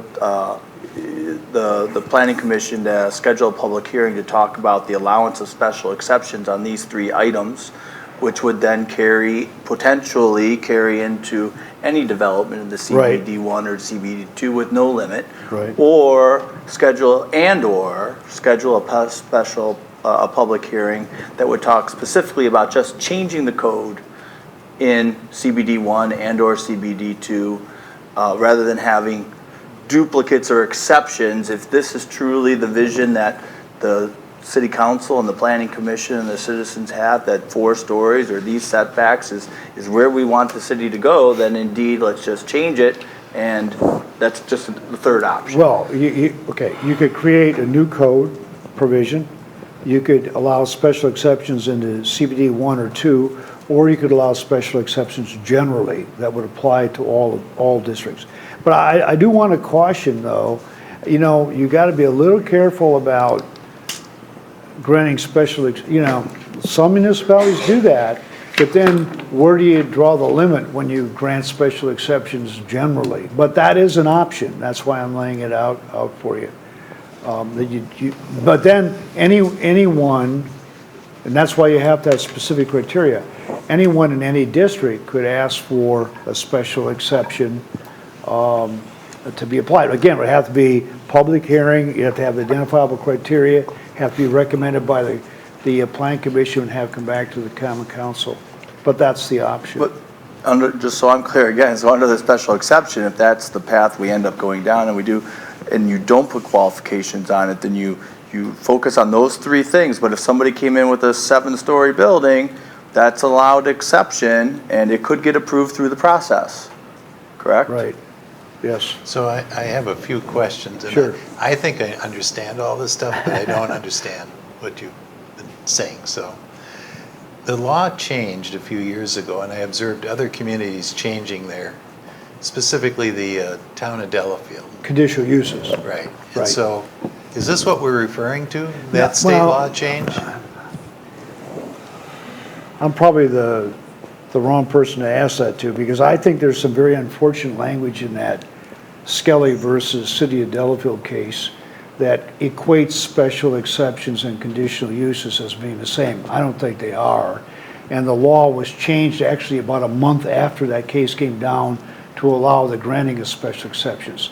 Special exceptions should be viewed as dimensional exceptions: height, area, setback. Conditional uses relate to the use of the property. You should not use a special exception to grant a use of the property that is not otherwise permitted. Okay, I understand that. So what did the state law change? Because I remember... Just for a point of inquiry, you're referring what to happened? Act Yeah, 67? what happened? Since it was referred to, and I did read everything that was submitted to this committee. Right. So what happened was, So- Jim, back in that Skelly case, the courts. Was this the city of Delafield that Yeah, was the sued? City of Delafield case, right. And they talked about conditional uses, and they said they equated conditional uses and special exceptions. And at that time, the law only allowed special exceptions to be granted by I think, trying to think, was it the city council or the plan commission? I think it was the city council. And in that case, it was granted by the plan commission. And in fact, we ended up having the same issue with the Heartland Sportsman's Club years later out with the conditional use granted by the town. So after that case came down, remember that the ability to zone is granted by the state. And the state said, if you have a zoning ordinance, you must have a board of appeals that grants variances. Right. Okay? And so after the Skelly case came down, the statute was amended to say, notwithstanding anything in this section that requires you to have a board of appeals and grant variances, the common council or plan commission may grant special exceptions as provided by their ordinance. Okay. So that basically allows the city to enact an ordinance that grants special exceptions, even though they wouldn't otherwise meet the requirements of a variance. So I'm coming from the other side. I Okay. understood that the law was passed because local communities were being too restrictive and allowing opinion to reject things that met zoning. Yes. And in that, again, I read the town of Delafield was modified all their zoning to, I guess, capture some of the things they wanted that they had been just enforcing Yeah. by denial, I guess. So my understanding was the law was kind of written in the favor of a property owner. The new conditional use Yeah. statute certainly Yeah. is, yes. Okay. Right. So in response, a government cleaned up their statutes as they wanted to see fit. And so where do we stand in that? Now you mentioned Prestwick as. Right, well, That's where I'm so again, I confused go too. back to, Jim, I go back to the Prestwick, I was just pointing out that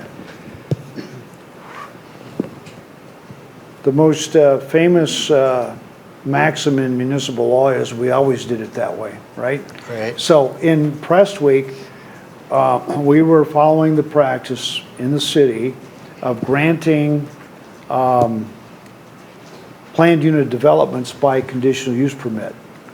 And as we looked at it, we all sat down at staff level, and I certainly had my input. I said, that's really not right. Planned unit developments have to be done by ordinance, not conditional uses, and we changed that. Here, we have the same sort of situation where in the downtown, there are a number of buildings in the downtown that don't comply with our CBD 1 requirements. Why? Not because we granted special exceptions, but as a part of the conditional use permit that we issued, we granted them, quote, waivers.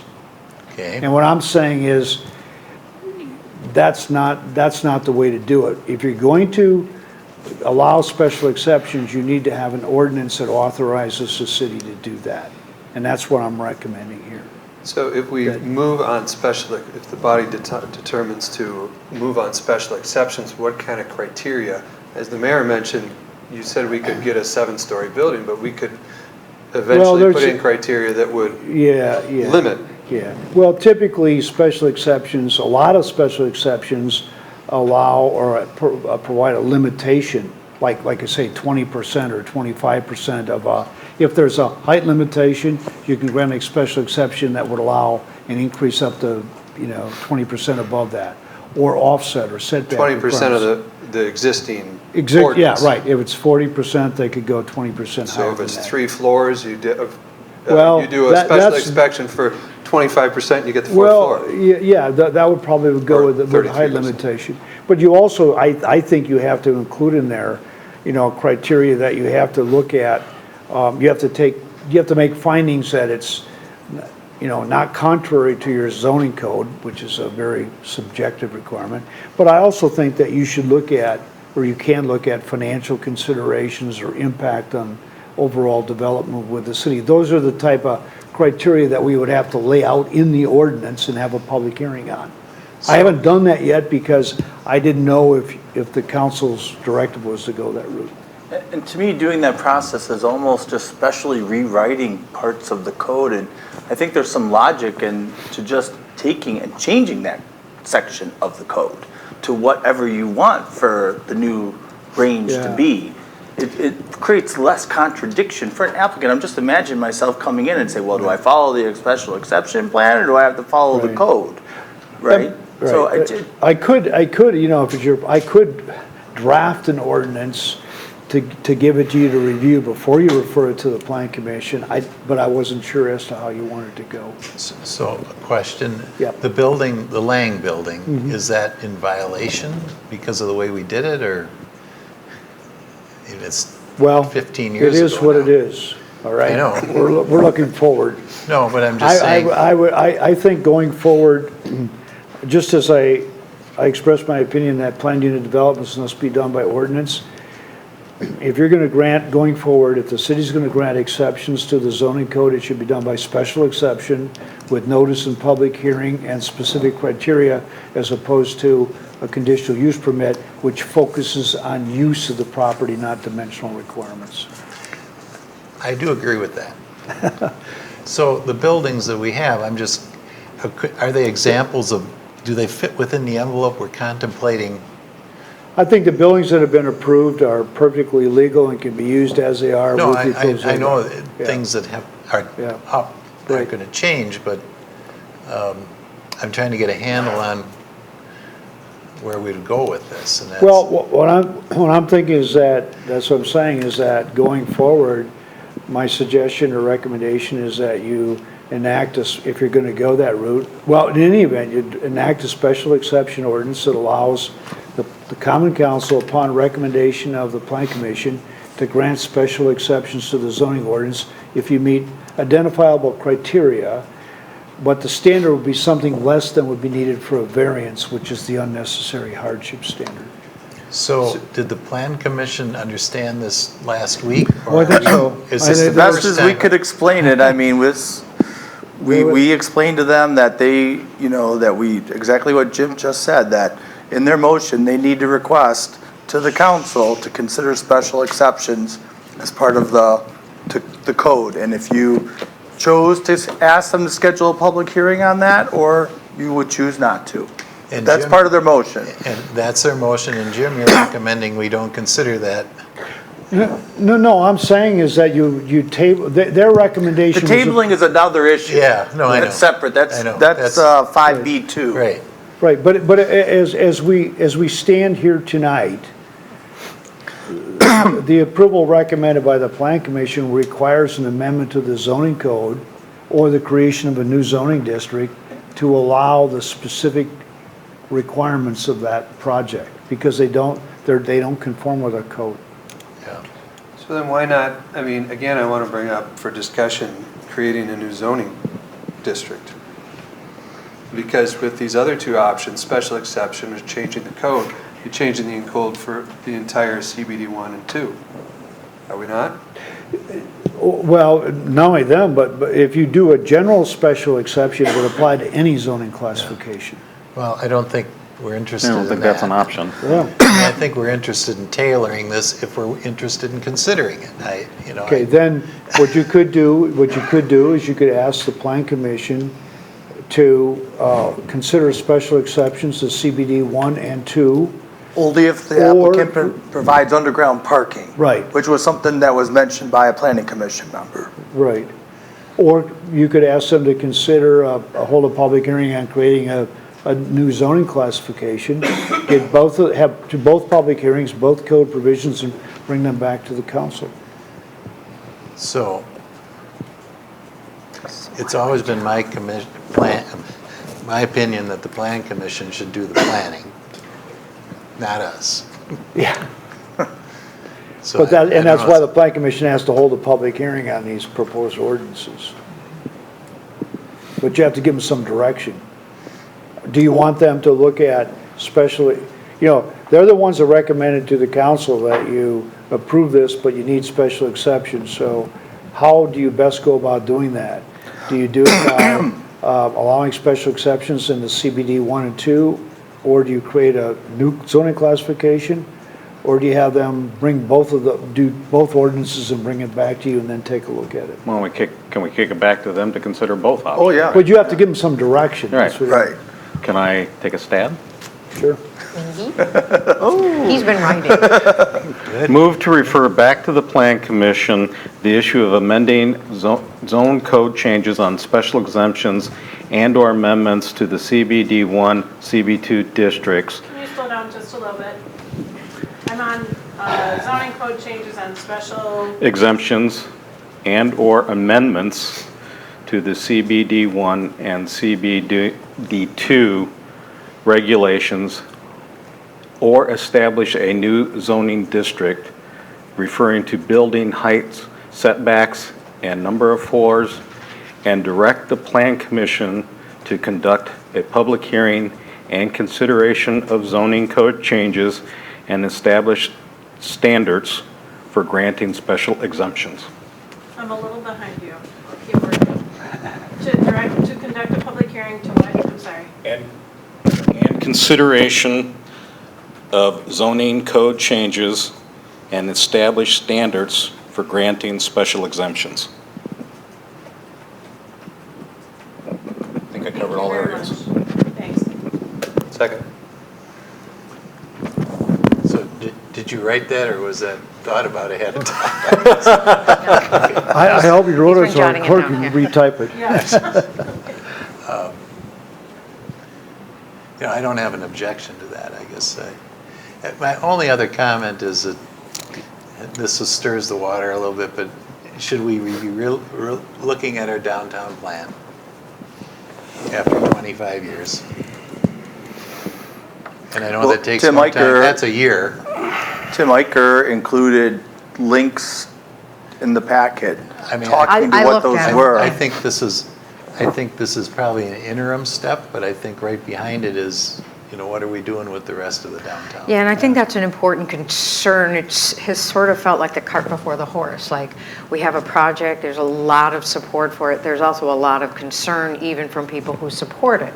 And I think we want to be very mindful of that.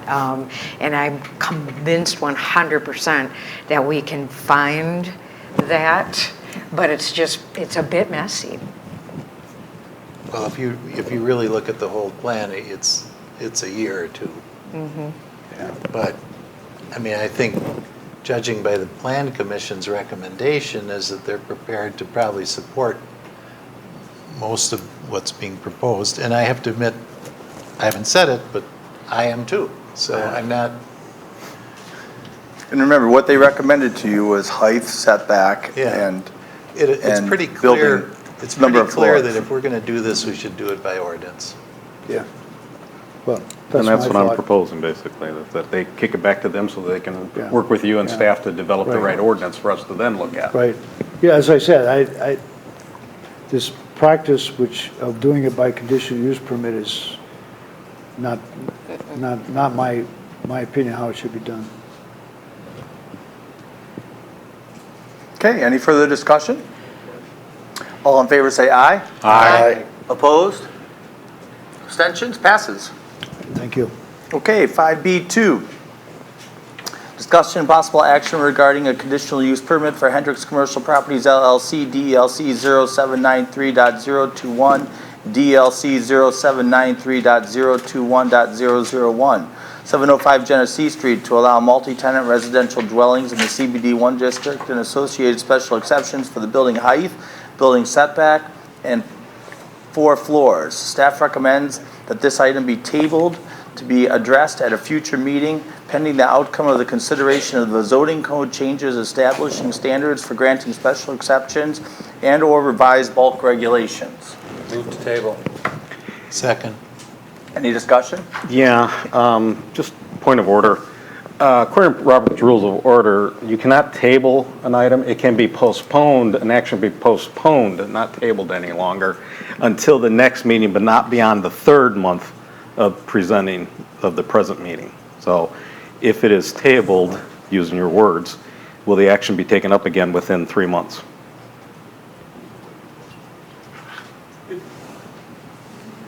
Semantics. Okay, just want to. Postpone, if you want to move to postpone, that's fine. Some municipalities move the table, I'm just reading. I know the same. I've read that myself, right? And I was told it was a horse apiece, so. Okay. No further comment from me then. All right. And I think the applicant is consented to. Yes, we have a letter from the applicant who's. Well, given the schedule I see, I guess. That was assumed. Okay, so all in favor say aye. Aye. Opposed? Abstentions? Passes? Thank you. Okay, thank you, Jim. Thanks, Jim. Thanks, Jim. It's like explaining. Okay, now we're going to move on to number 4, the consent agenda. Items listed under the consent agenda are considered in one motion unless a common council member requests that an item be removed from the consent agenda. Is there a motion for the consent agenda? I move to approve the consent agenda. Second. All in favor say aye. Aye. Opposed? Abstentions? Passes. Number 5, committee reports. Licenses. Is there a motion for any or all license 1, 2, 3, and 4? I'll move all 4. I'll second. That was Jim Barron? Yes. Okay. Thank you. I just will note that item 3, the clerk is recommending a denial. Do you want to pull 3 from that motion? Well, so we can discuss it? I'll withdraw my motion. For number 3? I'll just withdraw it completely. Completely. Does the second agree? Sure. Okay. Yes. Move to approve licenses with the exception of number 3. I'll second. Okay, any discussion? All in favor say aye. Aye. Opposed? Abstentions? Passes. Okay, item number 3, the clerk is recommending a denial for a number of reasons. It's not clear to me that they've still actually turned in all their paperwork, and what paperwork they've submitted may or may not be accurate. Anybody read it? It's about T-shirt sales in the right-of-way in front of the Hendricks property. I did read it, and I'll move to deny it. Okay. Second. Okay, any discussion? All in favor say aye. Aye. Opposed? Abstentions? Passes. Okay, Planning Commission, Mr. Eicher is not here, so we'll move on to number 1, discussion and possible action regarding a conditional use permit and development plans for Point Crossing at 408 Main Street, identified by tax key parcel 0793.049. This conditional use permit will allow for a 4-unit multifamily dwelling in the CBD2 district. The Planning Commission conducted a public hearing and recommended the petition at their 26/2019 meeting. It was also approved by the Public Works Committee at their May 1st, 2019 meeting. Also move. This is basically the building just getting, Yeah. Is there a second? I'll second. Okay, just basically the building's getting smaller. Yeah. Right. Okay, any further discussion? All in favor say aye. Aye. Opposed, abstentions, passes. Okay, B2, discussion and possible action regarding an amended conditional use permit and site plan for clay works located at 2215 Highway 83, identified with tax key DELC 0781.996.013. An additional accessory building is proposed to facilitate the growing business needs. Excuse me. Planning Commission conducted a public hearing at the May 29, 2019 meeting and recommended approval. The Village of Heartland has reviewed proposal in accordance with the Highway 83 Corridor Compact Agreement at their June 24th, 19 meeting and have no objections. So I move to approve the amended conditional use permit and site plan for clay works. Second. all right, discussion? So I will vote for it, but because I support the Plan Commission. Yeah, But so I've I would expressed- recommend a vote against this because the underlying zoning outside of the conditional use does not allow this extra accessory building. This applicant was given a conditional use for the sole purpose of having a clay modeling teaching class in the bottom of his barn, but since he's under conditional use, he's trying to stretch that original approval to now include additional buildings that otherwise would never be allowed by the building inspector. So I think, my opinion is the Planning Commission got this wrong, and if we start approving minor conditional uses for unique properties and we allow them to take advantage of the conditional uses, maybe we, at the end of the day, won't be doing any flexibility on conditional uses. So I ask you to consider that. Okay. I had made my original comments last meeting, I believe, that I was concerned about increasing the activity on Highway 83, and I still am concerned about that. I figured because it had a public hearing, the neighbors would have commented, and apparently didn't. Yeah, my comments are strictly about the use of conditional use, and in my opinion, this is like a step too far, that he got the conditional use. I do agree with it. That he got the conditional, explain that to me one more time. Yep, so he got the conditional use because he's a residential property. I think it's R2, if I remember, RE2. And it was so he could operate, hang a little sign that said clay work, so they do pottery in there. And now his use for his family and for, he says, partly his business, he presented plans to build an additional building, which in RE2 would not be allowed, that showed him storing a boat in there, vehicles, and things like that, with maybe, he suggested packing materials in the second level of this garage. And that just... Okay, so this is a great example that Jim, our attorney, just... Yeah. There's the use versus the scale of dimensions of things. So he got a conditional use permit for something, and now it's changing, but they're not changing the conditional use permit. So I guess, given what Jim said... So where are we at with the motion? I'll withdraw my second. Thank you, Mayor. Okay. Somebody want to withdraw the first to make it clean, or no? Okay. Is there a second? Okay. Seeing no second, the motion fails for lack of second. Is there a new motion? I'll move to deny, and specifically referring to, I'll just move to deny. Okay. Is there a second? I'll second that. Okay. Okay, so specifically referring to our attorney's comments tonight, this is a great example where we have to be careful. Any further discussion? All in favor say aye. Aye. Opposed? Nay. Abstentions? One nay. Passes. Okay, we did 5B. Passes or fails. Number 3, discussion of possible action regarding the proposed certified survey map for Pal's family located at 906 Scenic Heights Drive, identified with tax key parcel DELC 0751.110 and DELC 0751.097. The Planning Commission recommends contingent approval at their May 29, 2019 meeting. Staff recommends council approve contingent upon applicant revising the CSM to dedicate additional right-of-way as required by SEH review letter dated July 11, 2019. We got the applicant here? Come on up. That part you just referenced is on there as, I don't have enough for everybody. That's okay. We know how to share. Yes. Well, I don't know. So is the applicant in agreement with our engineer? Yes. You see this little part that says D on the bottom here? I'll give everybody one of those references. Yeah, we can. Part that says, from my house. excuse me, in the bottom along Woodland Park Drive. Should we say our name and address? Yes. Okay. Michael Pals, 906 Scenic Heights Drive. Tom is my builder and my realtor. Tom Langen, W350 and 5520 Lake Drive, Economowoc. I'm with Badger Home Builders.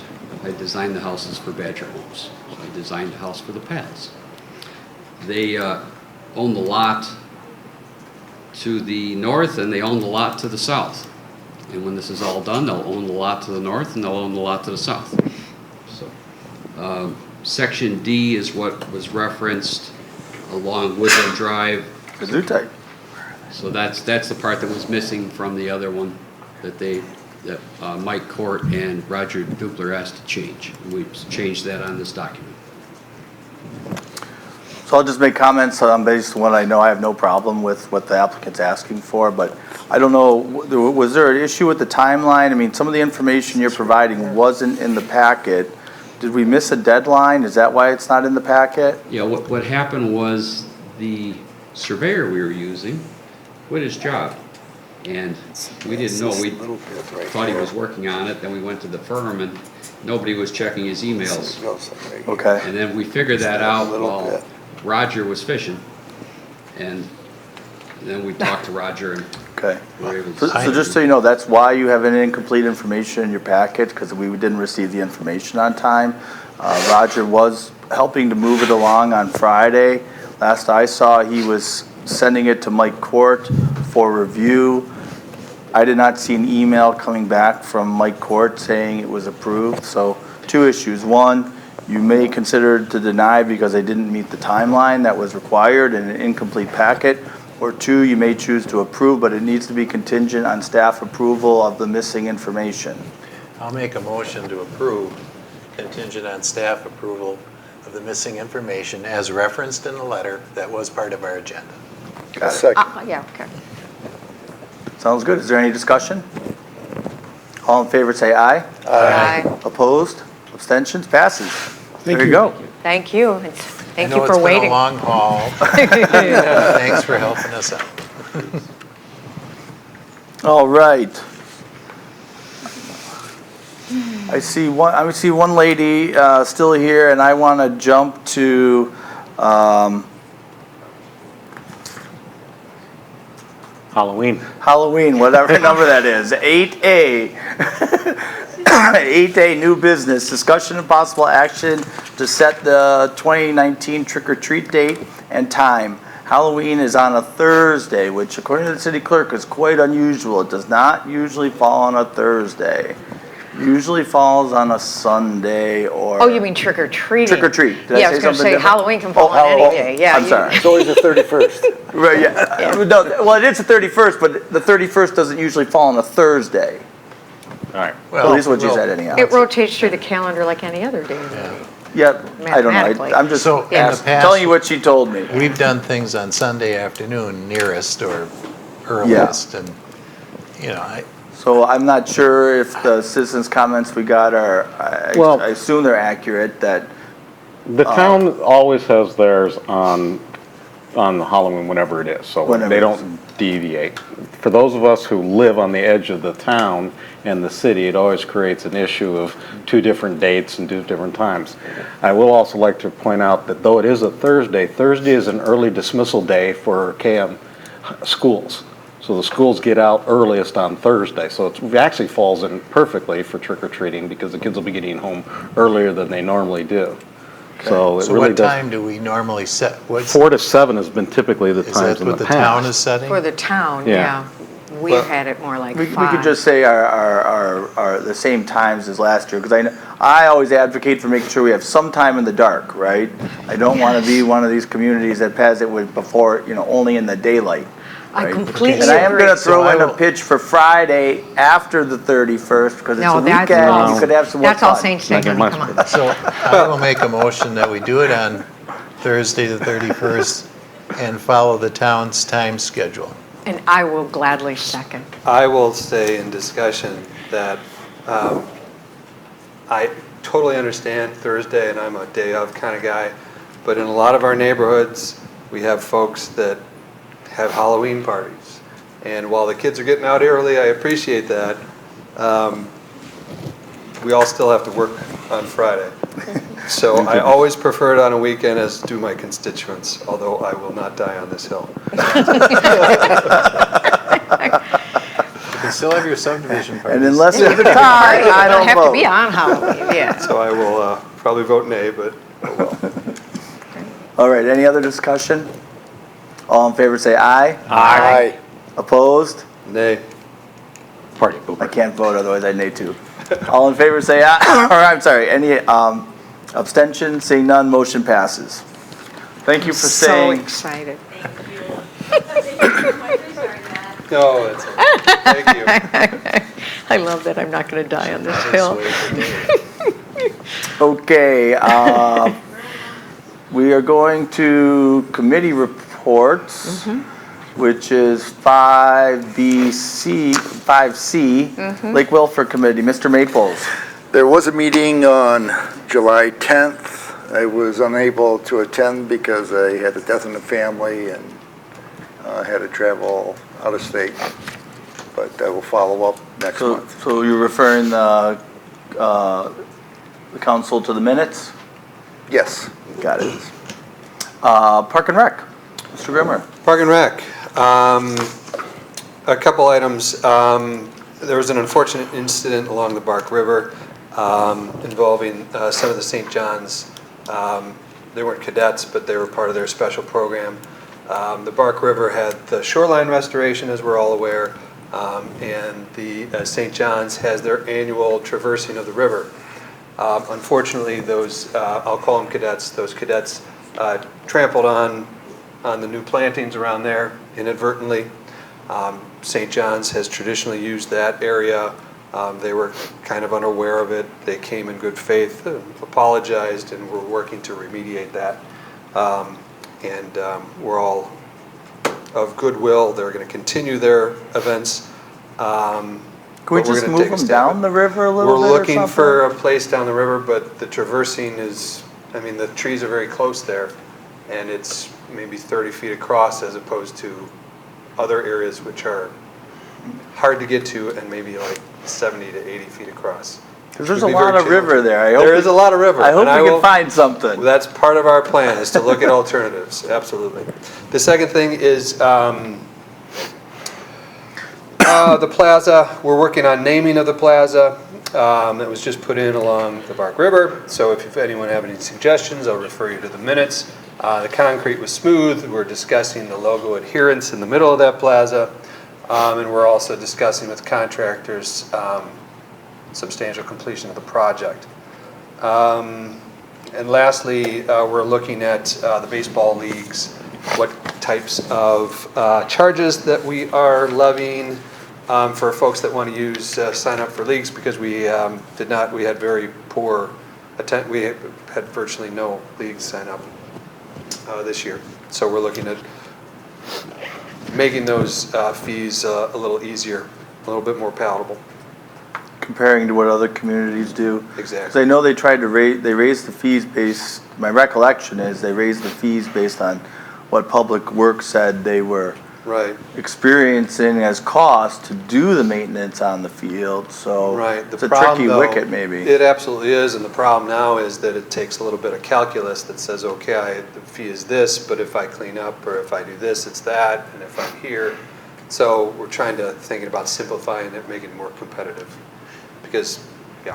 This has been a saga since I've been. I remember. I remember when I first started talking about fees. 2012 when I rejoined the council. Right. I thought, oh God, if this is all it's all about. Other than that, next meeting is the 22nd, Thursday. Tree board first, and we're starting earlier now instead of 7. Great. Thank you. Police Commission, Mr. Sloga? Yeah, there was no meeting in June. Okay. Library Board, Ms. Valdi. We did have a meeting on July 9th, and there are just two things that I was asked to make mention of. One is the Friends of the Library are having a fundraiser at Culver's, and it's the Culver's in Wales. And it's on July 23rd, which is a Tuesday, from 5 until 8. 10% of the proceeds on that day at those times will benefit Friends of the Library. And yeah, that's that one. And then the summer reading program update.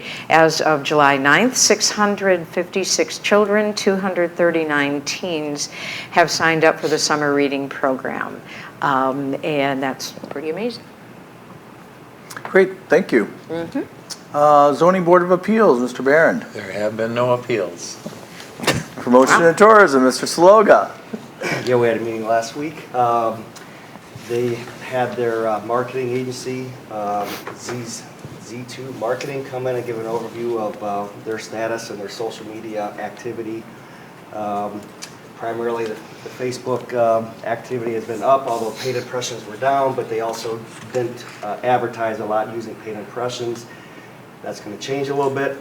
There's conversation about how to promote the DNC convention for the hotel and tourism industry here in Delafield, as well as the Ryder Cup. So they'll engage with Z2 on that. But if there's any other, they're always looking for good ideas regarding for the golf community as well as the DNC. So they're open to ideas as well as Z2. They also discussed a budget. Nothing has been solidified, but they continue to discuss the budget as we, you guys are familiar with this Act 55, the way that the tax dollars from room taxes get shared. The required amount to pay to the city goes down over time until 2021. That's a fixed amount. And the Tourism Committee strongly has a sentiment of a partnership with the city, but the money that's being funded above and beyond that the city is asking for, the required amount, they really want to work with the city in understanding how it affects tourism. And I want to help be the liaison, but for example, projects such as trails, bike trails, things like that we can associate directly to additional funds that we're asking from the Tourism Committee is what they're asking for. So they're being required by the government, the new tax law, the new Act 55 law, to associate any expenditures to tourism over 51%. So it's part of their job too, but if we're asking for additional funds of the Tourism Committee, they're in kind asking where those funds are being associated and spent. So, and I think that's a fair ask. That's it. Okay, great. Thank you very much. Lee Country Fire Commission, as I think you all know, the current fire chief has said that he is going to retire, and the commission has had a couple of meetings and basically decided not to look to the outside for new applicants, but to look at hiring from within. And it's my understanding that they're progressing through that process, and probably within the next 30 to 45 days, they're going to have a person that they will interview from within and recommend become the new fire chief. Okay, Lake Country Fire Board, Mr. Grimmer? Yeah, I'll break the news that Matt Fennig has been, will be sworn in on Tuesday, July 23rd. There you go. That's the new Sooner fire than I chief. thought. There you go. Moves quickly. So that will be at Station 1, again, Tuesday, July 23rd at 6 p.m. We're assuming that position on July 26th. So we offer our congratulations to Matt, our farewell to Chief Kevin. Some other items, I would refer you to the audit that's in your packet. That 2018 audit was essentially added $6,000 to the fund balance, not as much in years past. It was somewhat of a break-even year. However, some of the highlights were an increase of $14,000 over budget on the training center, which continues to exceed expectations. And they just secured additional training of the Mayville Fire Department. 2 to 3 classes are being offered up in Mayville. So that will be an additional source of revenue. Also, I want to draw your attention to 2019's data. We are, year-to-date, revenue is meeting expenses. However, we've seen slow inter-facilities, which has been in years past a moneymaker for the fire department. But things have been slow. We're behind where we were in 2018. At this point, that's attributed to new competition from Flight for Life, who is now running ground service. Yeah. So the department will be looking at their marketing strategy in the coming months to address that fall off. And that is it. Yep, that's all. Great, thank you. Anything for tree board? No report. Next meeting is the 22nd at 5:30. Sounds good. Deer management, Mr. Dean. Well, I have the floor. You skipped E. Oh, did I? Oh, sorry about that. Let's have you do public works and deer management. No meeting for Public Works this month, but the next meeting will be August 7th. Deer management, we had our meeting prior to the common council meeting in here at 6 o'clock this evening. 59 days to bow season. So, I know, summer's short, but this year the bow season starts on September the 14th and will run from the 14th of September through the 31st of January. So by ordinance, I'm required to submit to the Deer Management Committee has to submit a report to the Common Council by September. So you will receive a full report on our successes of last year and our plans going forward for this year. But I will mention that at our meeting we had a significant number of people here as volunteer helpers for the deer management, and 3 representatives from the town of Delafield board were here, and we will be working closely. They really want to participate in our program, so we'll be working closely with the town of Delafield also on our deer management. Yep, thank you. I mean, I fully support that as well, right? I mean, it's a regional problem. It's not just the city of Delafield, and the more people that we can help to follow a model that worked excellently last year, that we hope to expand to even be able to take out significantly more deer for safety reasons being the primary reason. I'd love to see Heartland or other neighboring communities try to work with us as well. So I commend Wayne for working with the town and making that a possibility, because that's important. It's something we can affect. We can keep talking about the state park, which we've talked about for a decade and really made no accomplishments. These are the types of things where we can affect change. So, thank you. Mayor's report discussion on League of Wisconsin Municipalities public meeting behavior article. It was included in your packet. I'm not sure if you got a chance to read it, but I thought it was a nice article, and it helps you to understand the proper flow of meetings and so forth, and I asked that to be on the agenda for all committees, so hopefully they take a look at it. And I think the committees run well, but there's nothing wrong with having a reminder about how we make motions and how we process, just so that we keep things moving smoothly. And Sally thanks us, because it's the clerks and Sally who have to remind the committees to make sure they're following the right steps. 7B, discussion and possible action on the resignation of Ryan Chuckle from the Deer Management Committee. Do I have a motion for that? Move to approve the resignation of Ryan Chuckle from Deer Management. Second. All in favor say aye. Aye. Opposed? Abstentions? Passes. Discussion and possible action on the resignation of Harold Roberts from the Public Works Committee. Can I get a motion for that, please? I'll move to accept his resignation. Yeah, go ahead. All in favor say aye. Aye. Opposed? Abstentions? Passes. Discussion and possible action on the appointment of Elizabeth Lloyd Weiss to replace Harold Roberts for a term ending April 2022 on the Public Works Committee. Also move. Second. All in favor say aye. Aye. Opposed? Abstention? Passes. We did receive a notification from the Gale family that if a manure injection occurs this year on the Gale's farm property, it would occur sometime between October 1st and November 15th. Further update will be received by September 1st. So if you recall, we came to the new compromise, and they are following the rules that we set forth in that compromise, and we'll be in close contact with them, and all the things that we talked about, if they do choose to go forward, will be implemented. Any questions or concerns? We talked a lot about that, if anybody in the past. Look good? Okay. New business, we already did trick or treat. Discussion and request by Alderman Eicher regarding a report on Hawks Inn activities and encouraging people to check out the hawksin.org website.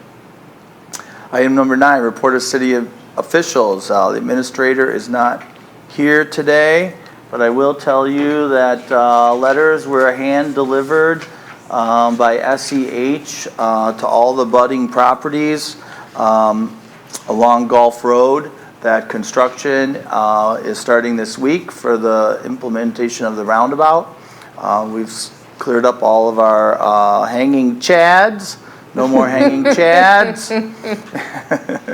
And the grubbing will start tomorrow. or I'm sorry, Wow. Wednesday. We'll start on Wednesday. So you'll start to see activity. If you get concerns or complaints from citizens, please, we want to be as proactive and communicate. We passed a referendum, so I'm hoping the majority of them are aware of it, right? But the timing and so forth, please refer them to city staff. We have information posted on the website, and we're pushing the information through Facebook and through our email system to anybody that's asked to be notified of these types of things, right? So we're pushing it, but you know as well as I do, there's going to be people that aren't aware, right? So we all need to help in making sure that they are. Okay, clerk, B1, discussion and action on voucher list. Also move. Second. All in favor say aye. Aye. Opposed, abstentions, passes. B2, refer council to the Board of Review recap. We did have a Board of Review meeting. I'll just simply refer you to the minutes unless you have questions. It went pretty much like everyone that has in the recent past. Nobody showed. They just basically asked to go to court if they weren't able to come up with an agreement with the city assessor. There were no citizens present. 9C, council requests for future agenda items. Any? Yep. I have a constituent that's concerned about a dog in the neighborhood. There's been several tickets issued, and she thinks that there should be some kind of accelerator. And so I'm going to investigate if other communities have something like that. She thinks it's been a waste of the police's time. Okay. And I said I'd look into it. So are you going to prepare a report for the next agenda? Are you going to work with staff to do that? I certainly will work with staff. Okay.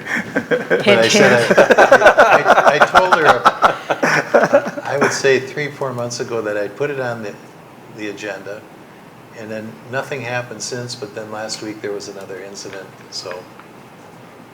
Okay. We'll Got it. work on it. Okay. I have one request for the next agenda, and that is to continue discussion of the daylight policy. Tim Eicher has offered some suggestions, and I'd like to put them forth, not necessarily creating the policy, but to just continue the discussion. Sounds great. Anybody else? So I did want to say one thing about Harold Roberts. He used to be the fire chief 30 years ago for the city. He's had a lot of involvement. And, Yes, he he's one of has. the old timers. I did run into him, and I saw it on the agenda, and I did thank him. And he said, yeah, it's just time. I'm so glad you said that. But he Yeah, was, thanks. he's been, well, and that the Roberts family goes back more than 100 years. Hopefully not They're Harold. related to half the town. So. That's A good half. A good half. They're productive. Well, thank you for making those comments. Did you know that history? Yeah. Okay, 10A, letter to the city from Hawes regarding their new field service manager. Correspondence letter to the city from the town of Brookfield regarding cooperation plan with the town of Waukesha. I didn't really know what that meant. I went in and read it. It's just basically the two of them were going to work together on border issues. So that's what that's. Apparently they have to notify a certain region, and that's why we got it. Same thing with the village of Sussex and the town of Lisbon. So seeing no further business, we are now adjourned at